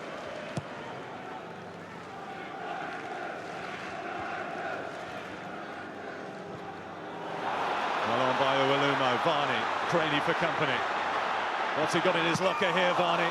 He was able to test Camp and not beat him at his near post. It's a good height for a goalkeeper. It's one of the rare counter-attacks from the home team. Again, Uwalumo does well. Varney stays onside. There's a good run in the middle there from Sam, but Varney goes for goal. Maybe got a peak keeper from there. Reed's corner, Mancien with the glance, Vine with the clearance. Back comes Thomas. Danny Mills was going to make sure that time after being bitten on previous occasions. Concern here for Charlton over Jerome Thomas, who was stretching into that challenge. I'll hope they're not going to have to sub the sub. No, you don't want that. Looks like he's okay. Here's where it happened. Flies in there on his challenge. Just to coming together. Here's Varney. Strikes it well. Gets his angles right there, Camp. Always going to save that comfortably. Those tennis 23,600. He got his move, Luke Varney, to Charlton on the back of his best ever scoring season last year. Without a goal in his last 3 here. And he has had chances, particularly in that first half. Some consoling words from Mick Harford to Martin Rowlands, but what a big moment this was. Well, what managership that is. Put his arm round the penalty taker who missed, Rowlands. And look at this for a miss. I thought it was close, it's nowhere near. Again, work on hitting the target. I keep saying it. Get fed up of saying it sometimes, but that's what you have to do in those areas. 2 men, Midgetwood and Rowlands, who'll be feeling the pain at the moment for QPR. Well, you forget the hard chance that Nygaard had as well, where his first touch let him down and the defender was allowed to close down.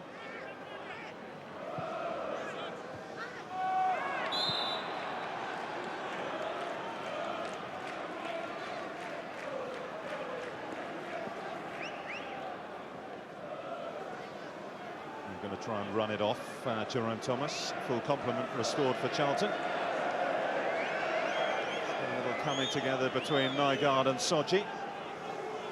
Calming words from Lee Probert, the man in the middle here at the Valley.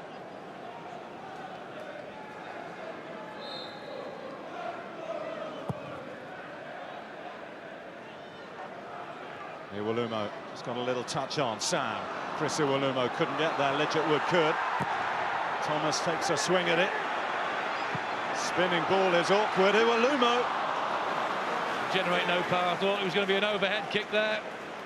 Almighty tried that. It was on.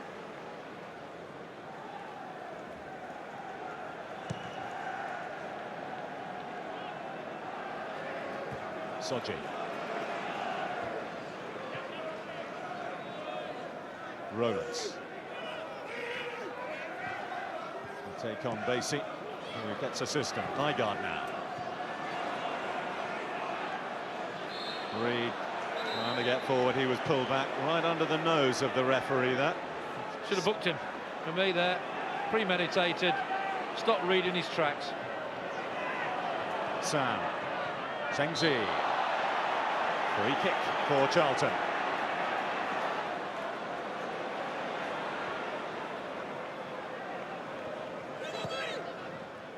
Thomas. Away by Stewart. Thinking of Queen's Park Rangers' chances in the second half. Let's not forget that one by Damien Stewart, which forced a wonderful low save by Nicky Weaver. Reed.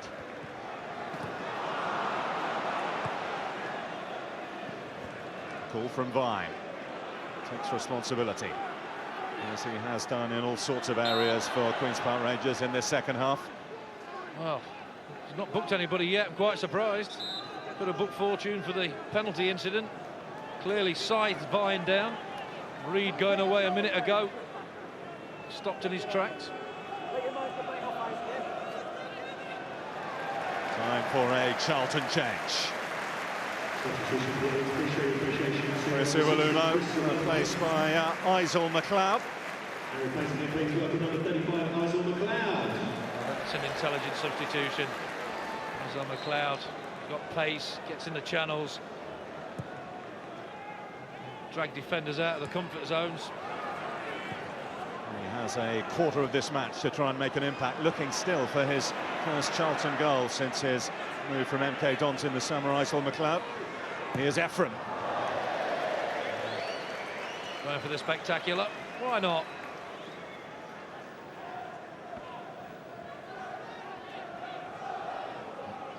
Let's mark your card for Super Sunday tomorrow. Gary Megson and Bolton against Aston Villa is the first match tomorrow from 1 o'clock, Sky Sports 1 and HD1. And then we go up the road to Liverpool against Arsenal, live from Anfield, 3:30 tomorrow. Same channel, Sky Sports 1 and HD1.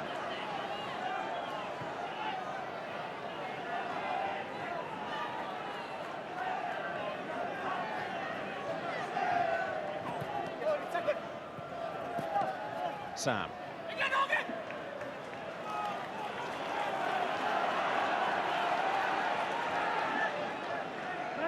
We got an interesting little insight, didn't we, into some of the ways that Nick Harford has been turning things around at Queen's Park Rangers. That consoling arm around Martin Rowlands, which said so much, didn't it? Without a doubt. Here's Jerome Thomas. Just a little bit of a touch from Boulder, the Queen's Park Rangers captain. It's enough for a free kick. It's the first time we've really seen the threat of Thomas this second half. He could have let a shot go there. To get a bit of time, a bit of space, then check back on his left foot.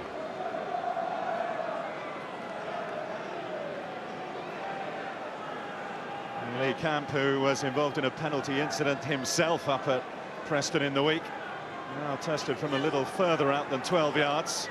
Well, I hope the referee is telling them to get back the yard. It certainly looks like he is. Just hate to see referees who don't make the wall go back the required yards. Well done. The key man for me in that wall is Nygaard, because Andy Reid's looking to bend it with his left to that side of the wall. Will he leave it to Lloyd Sam? He'll take it on, Andy Reid, and the wall stood firm. Danny Mills. No longer have the out-and-out target of Chris Iwelumo up front. Comparatively comfortably away by Craney. Showing off to be a little bit cuter now. Iwelumo up front. Vine. He's left Danny Mills on the deck. Rowan Vine into Hogan Ephraim. We'll try again here, QPR. Up by Barker, called by Weaver, hasn't got there. Real chance here, Boulder! There's the goal! The captain delivers! And Queen's Park Rangers finally lead at the Valley. Well, Andy Reid going mad at the referee, claiming there was a foul on his goalkeeper. And then straight to Lee Probert. Well, QPR won't mind about that, and you have to say they deserve this. Vine again, the instigator. Second half has been superb from him. Good closing down by Reid, but again, they follow up really well. Put in the danger area. Here comes Weaver. And there certainly looked to be contact there. But Boulder has to finish. He does finish. He comes out, you think he's favourite, and there's a definite contact from Nygaard. You see referees protect goalkeepers, but not in this instant. There goes Nygaard.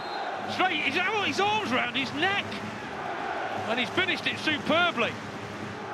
His arms round his neck, that is a foul. That shouldn't have stood. Well, Boulder will not be denied his first goal for Queen's Park Rangers in 119 appearances. Here comes Sam. And Stewart from under the crossbar puts it behind. That's superb from Sam, but where were the red shirts? Honing in on goal there. There had to be somebody attacking that ball from Sam. Iwelumo's off. He would have been. There's Charlton's worst run of the season, about to get worse. 2 defeats on the bounce, about to come 3.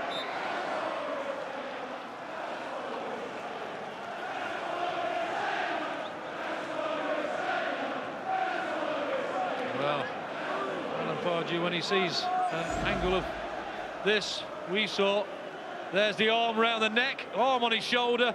Boulder finishes it well, but there's a definite foul. One hand under his throat and one on his shoulder.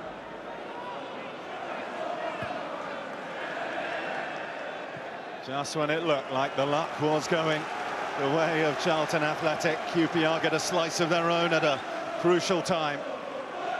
Still had to be finished, of course, and up stepped their captain. It was a good finish in the end.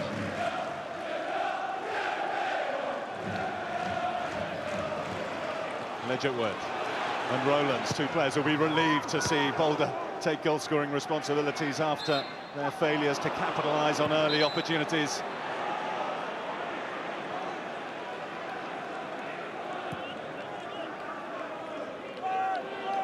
Well, Andy Reid, he was the man who ran straight at the referee. He's got the captain's armband. He saw something that we saw. Lee Probert didn't. Ronnie.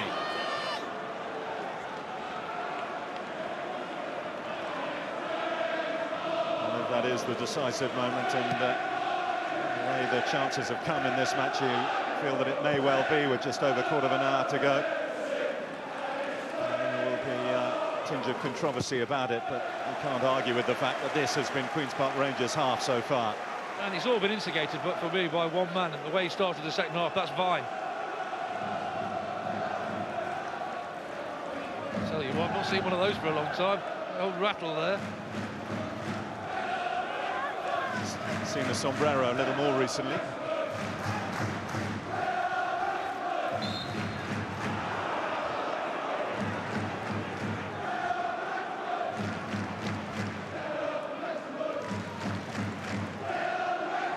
And if it stays like this, and as I mentioned, still a quarter of an hour to go. First away win of the season for Queen's Park Rangers, and the points to take them off the bottom of the championship table. An all-round good afternoon's work. They can sit back and see what those around them can do later on today. Well, the crowd starting to get a bit restless.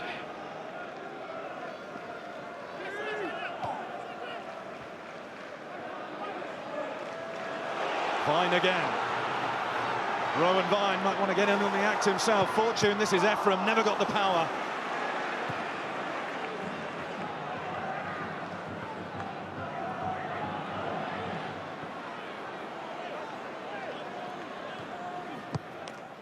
People have got to take responsibility in this Charlton side. Man on the ball is playing a captain's part second half. He wants the ball all the time. He's not afraid to have it. One or two more should be a little bit braver. Mancian. Reid. Zhengzi. Lloyd Sam. Trying to pick out McLeod, but only finding Damien Stewart. He should have got himself there, shouldn't he, Sam?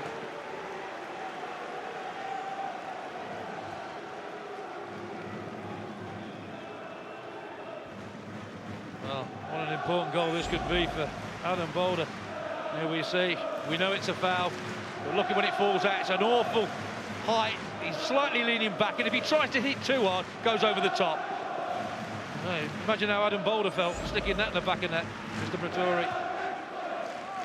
Well, Flavio is pleased, then. That's good news for the man in the dugout and his prospects of taking the job on a more permanent basis. And on the evidence of what we've seen, why shouldn't he have it? Ephraim. Well, again, for me, that could have been a bookie. Premeditated, stop the progress of Zhangzi.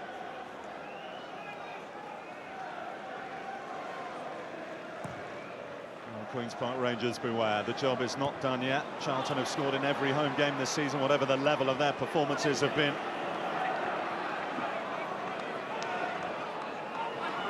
But Rowan Vine is proving a severe handful. Sam. Reid.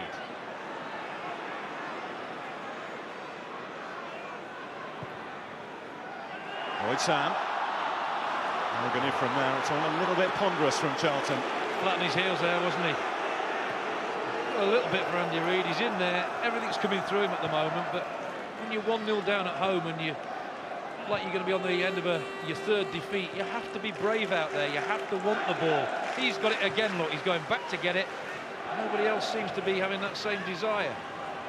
Reid able to bulldoze his way through a few challenges, trying to return it to Aisle McLeod.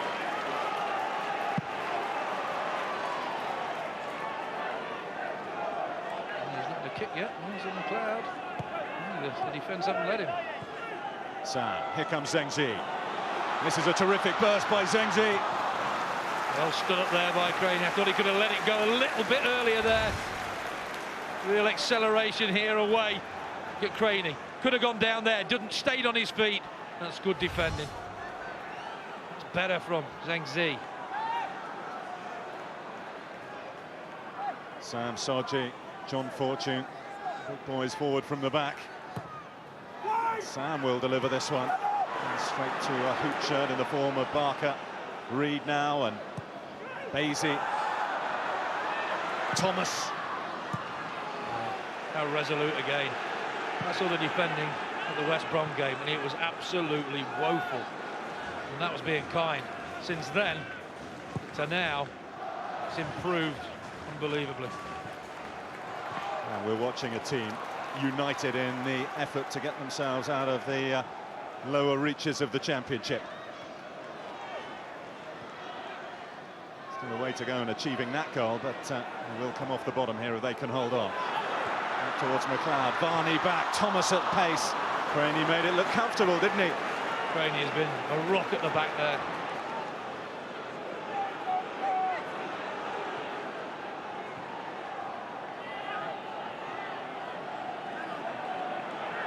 Rowan Vine.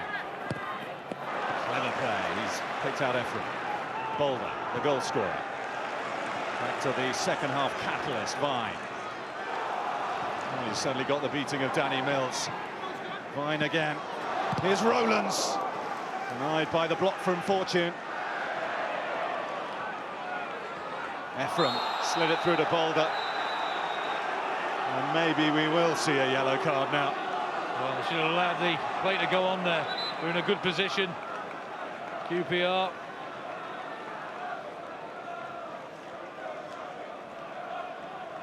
Well, the referees were late getting here. It was a bad accident, and I thought he'd left his card somewhere today.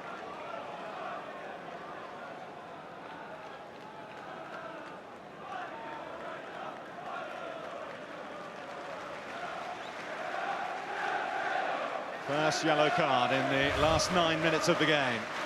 As well here, Ephraim just slips it through. Two of them take him out. Boulder's in a terrific position.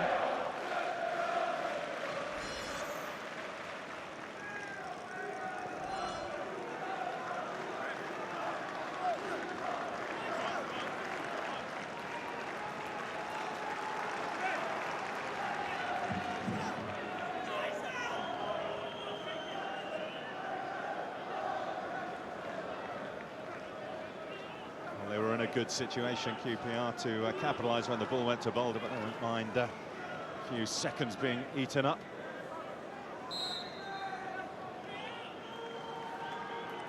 From Barker to deliver. Barker steps up, Nygaard's touch. Basie away. Looks like being a losing full debut for him, unless Charlton can produce something from nothing.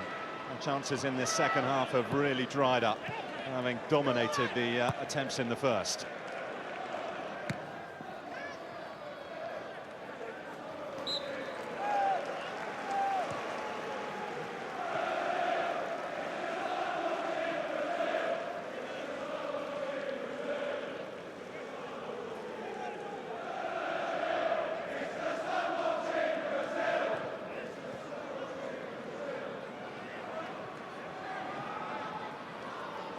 Reid.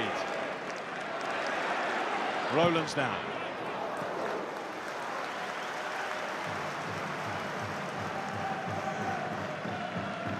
Well, you talk about spines of sides right down the middle, and I think that's been obvious today. Craney, Boulder and Vine. And Nygaard played his part. Thomas. Basie. I think the final ball, the quality of it's let Charlton down. They've got in decent areas at times, but there's not any real pressure being put on the QPR defence.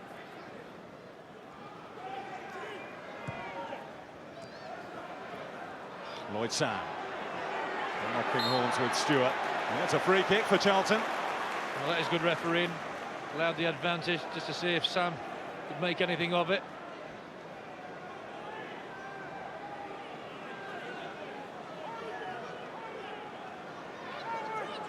A one-goal margin, however well earned, is always a fragile one.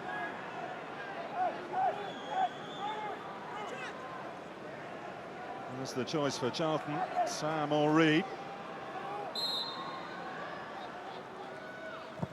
In by Sam. And touched wide by Camp. He did touch it wide. It was a decent free kick, and I'm just bemused as to why nobody was attacking it. Put in there, it's in a good area. You don't see a red shirt until then. The ball to attack. Will the set piece be Charlton's salvation? Sam again, not of the quality this time round. Andy Reid usually gets his left foot wrapped around these from this side. And the captain's holding a position just outside the box. Sam goes for the near post again, and to find Jing-Ji. There's two poor ones on the trot.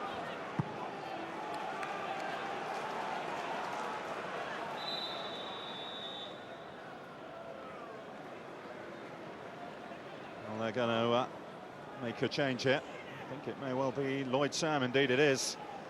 The man who came close from that free kick. That's his last contribution of note. Thierry Racon goes on, comes on, I should say. He wasn't bad first half, was he, Lloyd Sam? He's been very quiet the second, and the change of system maybe nullified him a little bit. Please welcome number 20, Thierry Racon. The man who wasn't even in the matchday squad at the start of proceedings, but when Darren Ambrose got caught in traffic, he was called up. Now he has 4.5 minutes to try and help his side salvage something. Thomas.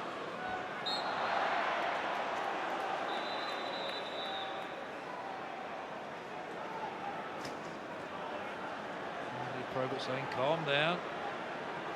It's all right saying that, they're 1-0 down at home. Reid. Craney again, towering at the back.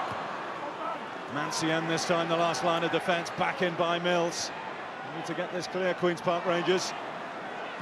Easier said than done. Mills, an up and under. Nygaard back there in the back line. Down goes Eisel. McLeod looks to the referee for some hope, but it's not going to be a decision their way. Now Jerome Thomas.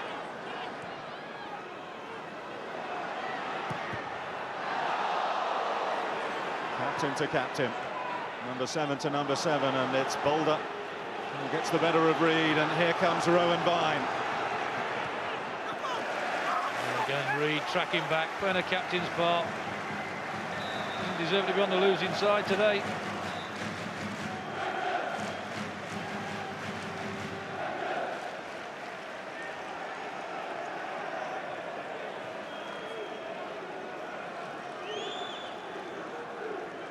He's waited a while for the yellow cards, but a second one for a Charlton player, one for Andy Reid here. It's just for talking back, isn't it?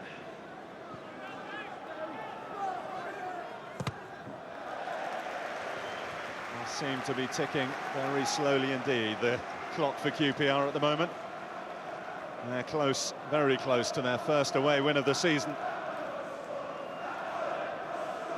Mick Harford, the man to deliver the first win of the season.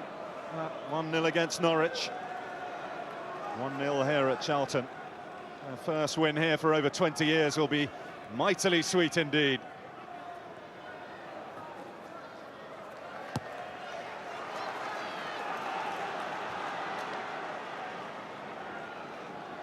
The last time that QPR won on Charlton Soil, they were lodging at Selhurst Park, the Addicts. That was in the old Division 1. In 1987, the last win on this ground 25 years ago. Terry Venables, the manager of QPR then. Rowan Vine in the thick of the action. you look for a spark, a little bit of inspiration to turn a game or a season round.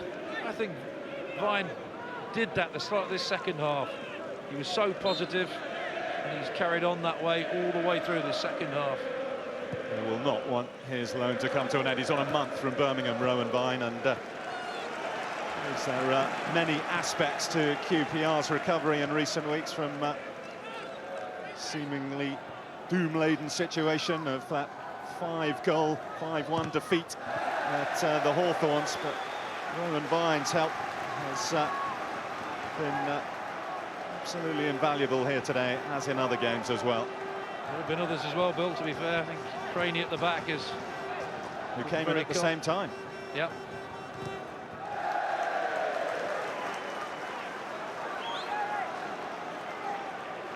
A minute plus stoppage time away here, Queen's Park Rangers, and they are exactly where they want to be. Deep, deep inside opposition territory.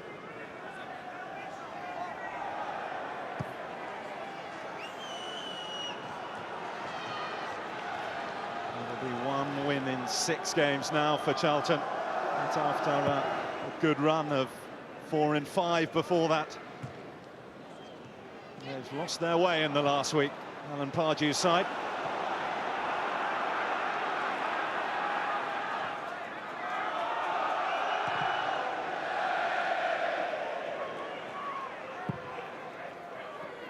The side looking at the top, and who went into this match hoping to go up to third, have been thoroughly outplayed in the second half by the side, desperate to get off the bottom. Oh, in his pre-match interview, Garford said going in at half-time with a clean sheet is so important for confidence. They did that and came out with a belief in the second half. 3 minutes to hold on, or from Charlton's point of view, to escape. Here's Danny Mills.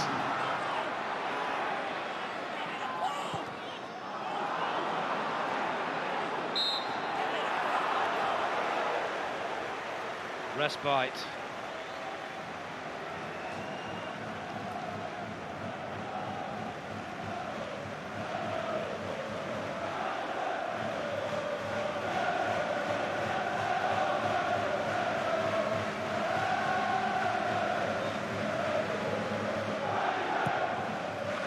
If you ask most of those Queen's Park Rangers fans who are going nowhere, they would be more than happy if Mick Harford got the job on a permanent basis. The Charlton supporters, as you can see, have seen enough. We wait all season for 1 home defeat, and 2 come along in the space of 2 games.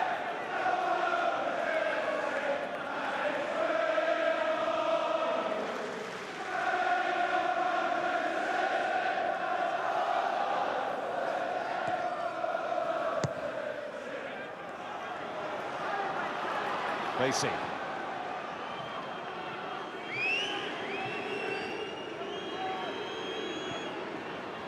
Thomas. Halfway through the added time now. Still they're working prodigiously, QPR. To keep their attackers at bay.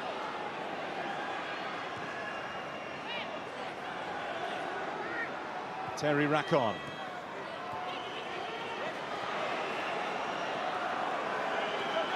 Thomas.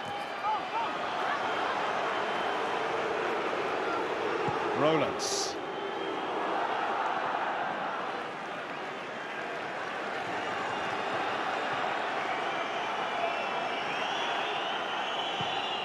Zengzi. It's desperate times now for Charlton. Up to McLeod. In goes Soji. Well, he's got up front, hasn't he, now? Places the ball for E-count. Oh, another happy man. Understandably so. Seemed to lose the impetus when Tomato went off.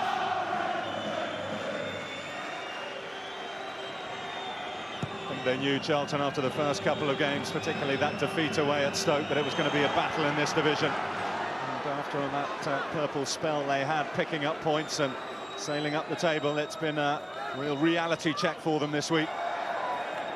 How good's that from Vine? Tremendous ability in the corner. They always give it against a team that take it in at the corner flag.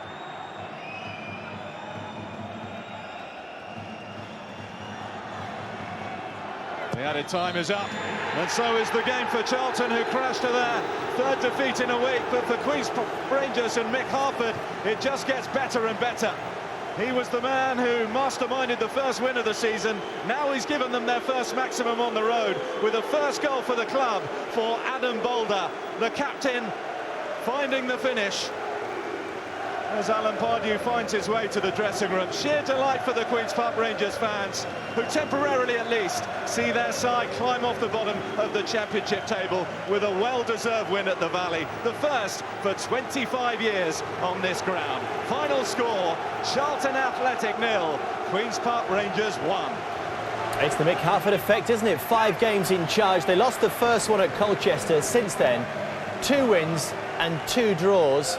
And Alan Pardew must wonder what is going wrong. 3 defeats in a row now, 2 in 5 days at the Valley, which has been such a happy hunting ground for Charlton in recent seasons. And it should have been in the Championship, but it hasn't worked out like that, has it? Queen's Park Rangers are off the bottom. They're up 2 places. They remain in the bottom 3, but they are moving in the right direction. Charlton stay where they are. They're in 7th place for now. Remember, though, there's a full programme of fixtures to come. They could drop a few places by the end of the day. And there's more live football to come from the Championship. Burnley Southampton, 5:15 on Sky Sports 1 and HD1. And on Monday Night Live, Crystal Palace Watford, 7:30, Sky Sports 1 and HD1. We'll get thoughts of Peter Beagrie when we come back. Mick Harford, delighted with his players' effort, and surely the men behind the scenes have been delighted with Mick Harford. We'll hear from him next on QPR's first away win since April.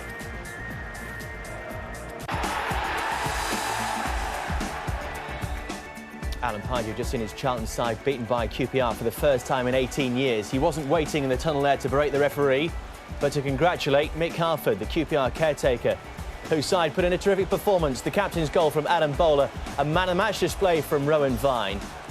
And both those two are with Andy Burton. Adam, just how significant a result is that for Queen's Park Rangers today? Oh, it's a massive result. We've been threatening it for quite a bit now. Results haven't been going our way of late, but we've been playing quite well, and it's just nice to get under the cameras and get a win. And particularly having soaked up so much pressure in the first half as well. Were you worried then? Not particularly, no. We had enough chances in the first half as well. I thought we had enough for the ball. Obviously, we're away, so we're going to be under the pressure a bit, but we soaked it up, and like you said, we did well in the end. Is there a chance there might have been a foul on their goalkeeper for your goal? To be honest, I couldn't see, but maybe, yeah, maybe somebody might say that, but obviously I didn't know. I just carried on and stuck it in the net, which was lucky enough for me. Big week for you because it's come on your birthday week as well, and your first goal for Queen's Park Rangers. How special a week has it been? Yeah, it's obviously good. It's been a long time coming. Obviously, I'd have liked to have scored earlier, but obviously to come on the Sky cameras and do it, it's a nice feeling. Rowan, it's the first away win in 8 games now, either side of the summer break. What's changed? I think we've been on a little run last few games. We've got unbeaten in 3 going into it, and we grinded one out last Tuesday, and we come in quite positive. And yeah, it was a hard first half, but I thought we played brilliant second half. So much speculation about the managerial situation at the club, but what's Mick Harford doing right for you guys? Well, I think the boys are delighted with the coaching staff at the minute, so full credit to them at the moment. We're on the unbeaten run, like we say, and we're just carrying on like it is now. Would you be happy if he kept the job full time? I feel I'd be delighted for him. I think he wants to have a crack at it at some point, and he's doing nothing wrong at the minute. And do you guys have the belief within the camp that you can get out of trouble and stay in this league? Oh, no, definitely now. I mean, we've picked up. I think hopefully we turn the corner. A couple of home games coming up, and we can pick up some more wins. Rowan, you are the man of the match, the Powerade man of the match. Adam, will you do the honours for us, please? Well done, Varney. Top man, son. Top man. Thank you. Sure, whoever is manager of QPR full-time would love to keep Rowan Vine full-time. Peter Beagrie's watched that. How impressive were QPR today, in that second half particularly? Very impressive, and I think the sense the weakness there at Charlton. The fans start to get a bit anxious, and they really went for it second half, and they had a bucket load of chances and thoroughly deserved the win in the end. Rowan Vine it was who won the penalty. Was there any doubt in your mind, Jonathan Fortune, with the challenge? No, there was no doubt. I mean, what he does really, really well, when he picks up this ball on the halfway line, there seems no danger. He drives at the defence and he backs the defender into the box, and then ultimately, when he makes the challenge, it actually slips through Fortune's legs, and it's Charlton's misfortune that the referee gives a penalty. We can see there, he's done particularly well because he's drove the guy into the box, and you make a challenge there. If it's not spot on, then it's a penalty. And it's Martin Rowlands with a Johnny Wilkinson impression that doesn't work. No, it worked a few weeks ago at Norwich, same corner, it nestled in the back of the net. But he's been a tremendous player for over the last few games, and he stepped forward, took it, was really confident. But unfortunately, the post is part of the goalkeeper's armoury, so it's a save. We wondered how that might affect QPR, whether it would actually knock their confidence. If anything, they got even better after that. Yeah, absolutely. And I think the two midfield players, Legit Wood and Boulder in particular, they got close. They sensed the change in Charlton. Charlton, it was a positive change going forwards concerned, but they left the defence open, because without Semedo, that defensive midfield player, they were able to attack him, at will. And, them two in particular set the tone of the game. The midfield players got forward, and that really helped put the pressure on the Charlton goal, but the strikers had their moments too. Mark Nygaard with a good chance. Yeah, this is a great ball here, through. It comes in, and it's Rowlands joining up, and Vine, little bit of disguise, plays it through to him. It's a bad first touch. If he takes that touch, just nearer to his body, then he can get his shot off. But it's a good saving tackle by the centre-half, sniffs out the danger, leaves his man and makes a good block in the end. And the chances kept on coming. This was a cheeky back heel. That's not a centre-half, surely. Look at that. I mean, degree of difficulty, 10. And great to just get it on target. Damien Stewart, that was you impressed with his performance as well elsewhere on the pitch. He was strong, resolute at the back, and quelled any threat that Charlton had. But they attacked in numbers, did Queen's Park Rangers, and Rowan Vine just gets that half a yard, uses the defender. If we see him here when he receives the ball, great run by Fran. And then he just used the defender as a wall. Great save by Nicky Weaver. But when we saw this one, this was Danny Mills, an experienced defender. When we saw this falling into the path of Mikel Legitwood, we just thought maybe this isn't going to be Queen's Park Rangers today. That's right. And Mick, on the sidelines, we saw him sort of clutch his head at that point. And Legitwood, who was tremendous all game, tremendous athlete. Goal scoring's not his... as we can see there, his strong point, neither is his left goals, foot. Didn't he? Absolutely, yeah, but Mick must have thought then that it wasn't going to be their day. There is going to be discussion about the goal. There is going to be discussion about whether Nicky Weaver was fouled in the scoring of it. The goal from Adam Boulder, his first in 18 months. But let's have a close look, Peter, at the actual possible foul. Yeah, well, we look at Rowan Vine again, running the channels and tremendous energy. They keep the ball alive, they get the threat there, and it's the left-back Barker who puts the ball in the box with interest, and Nygaard's got his eye on the ball, he jumps up with his arms, and his arms are across Nicky Weaver. But I know Nicky Weaver is very, very critical of his own performance all the time, and he'll be disappointed that he doesn't touch the ball at its highest point. Is there an argument that he actually mistimes his jump? Yeah, he's underneath. He's already under the play before he starts to jump. Still a lot to do for Adam Boulder there. He was calm and he was cool. Would have been easy at this stage for him to snatch at it, because there's bodies bearing down at him. He chests it down and gets it on target, and invariably gets the goal that wins the game. But if you're the Charlton manager, you're going to be disappointed that's not given as a foul, aren't you? Absolutely, yeah. But we look at the other end, and that's football. The handball incident, first half, swings and roundabouts, and that's evened itself out for me, because the referee could have easily given it a penalty to QPR in the first instance.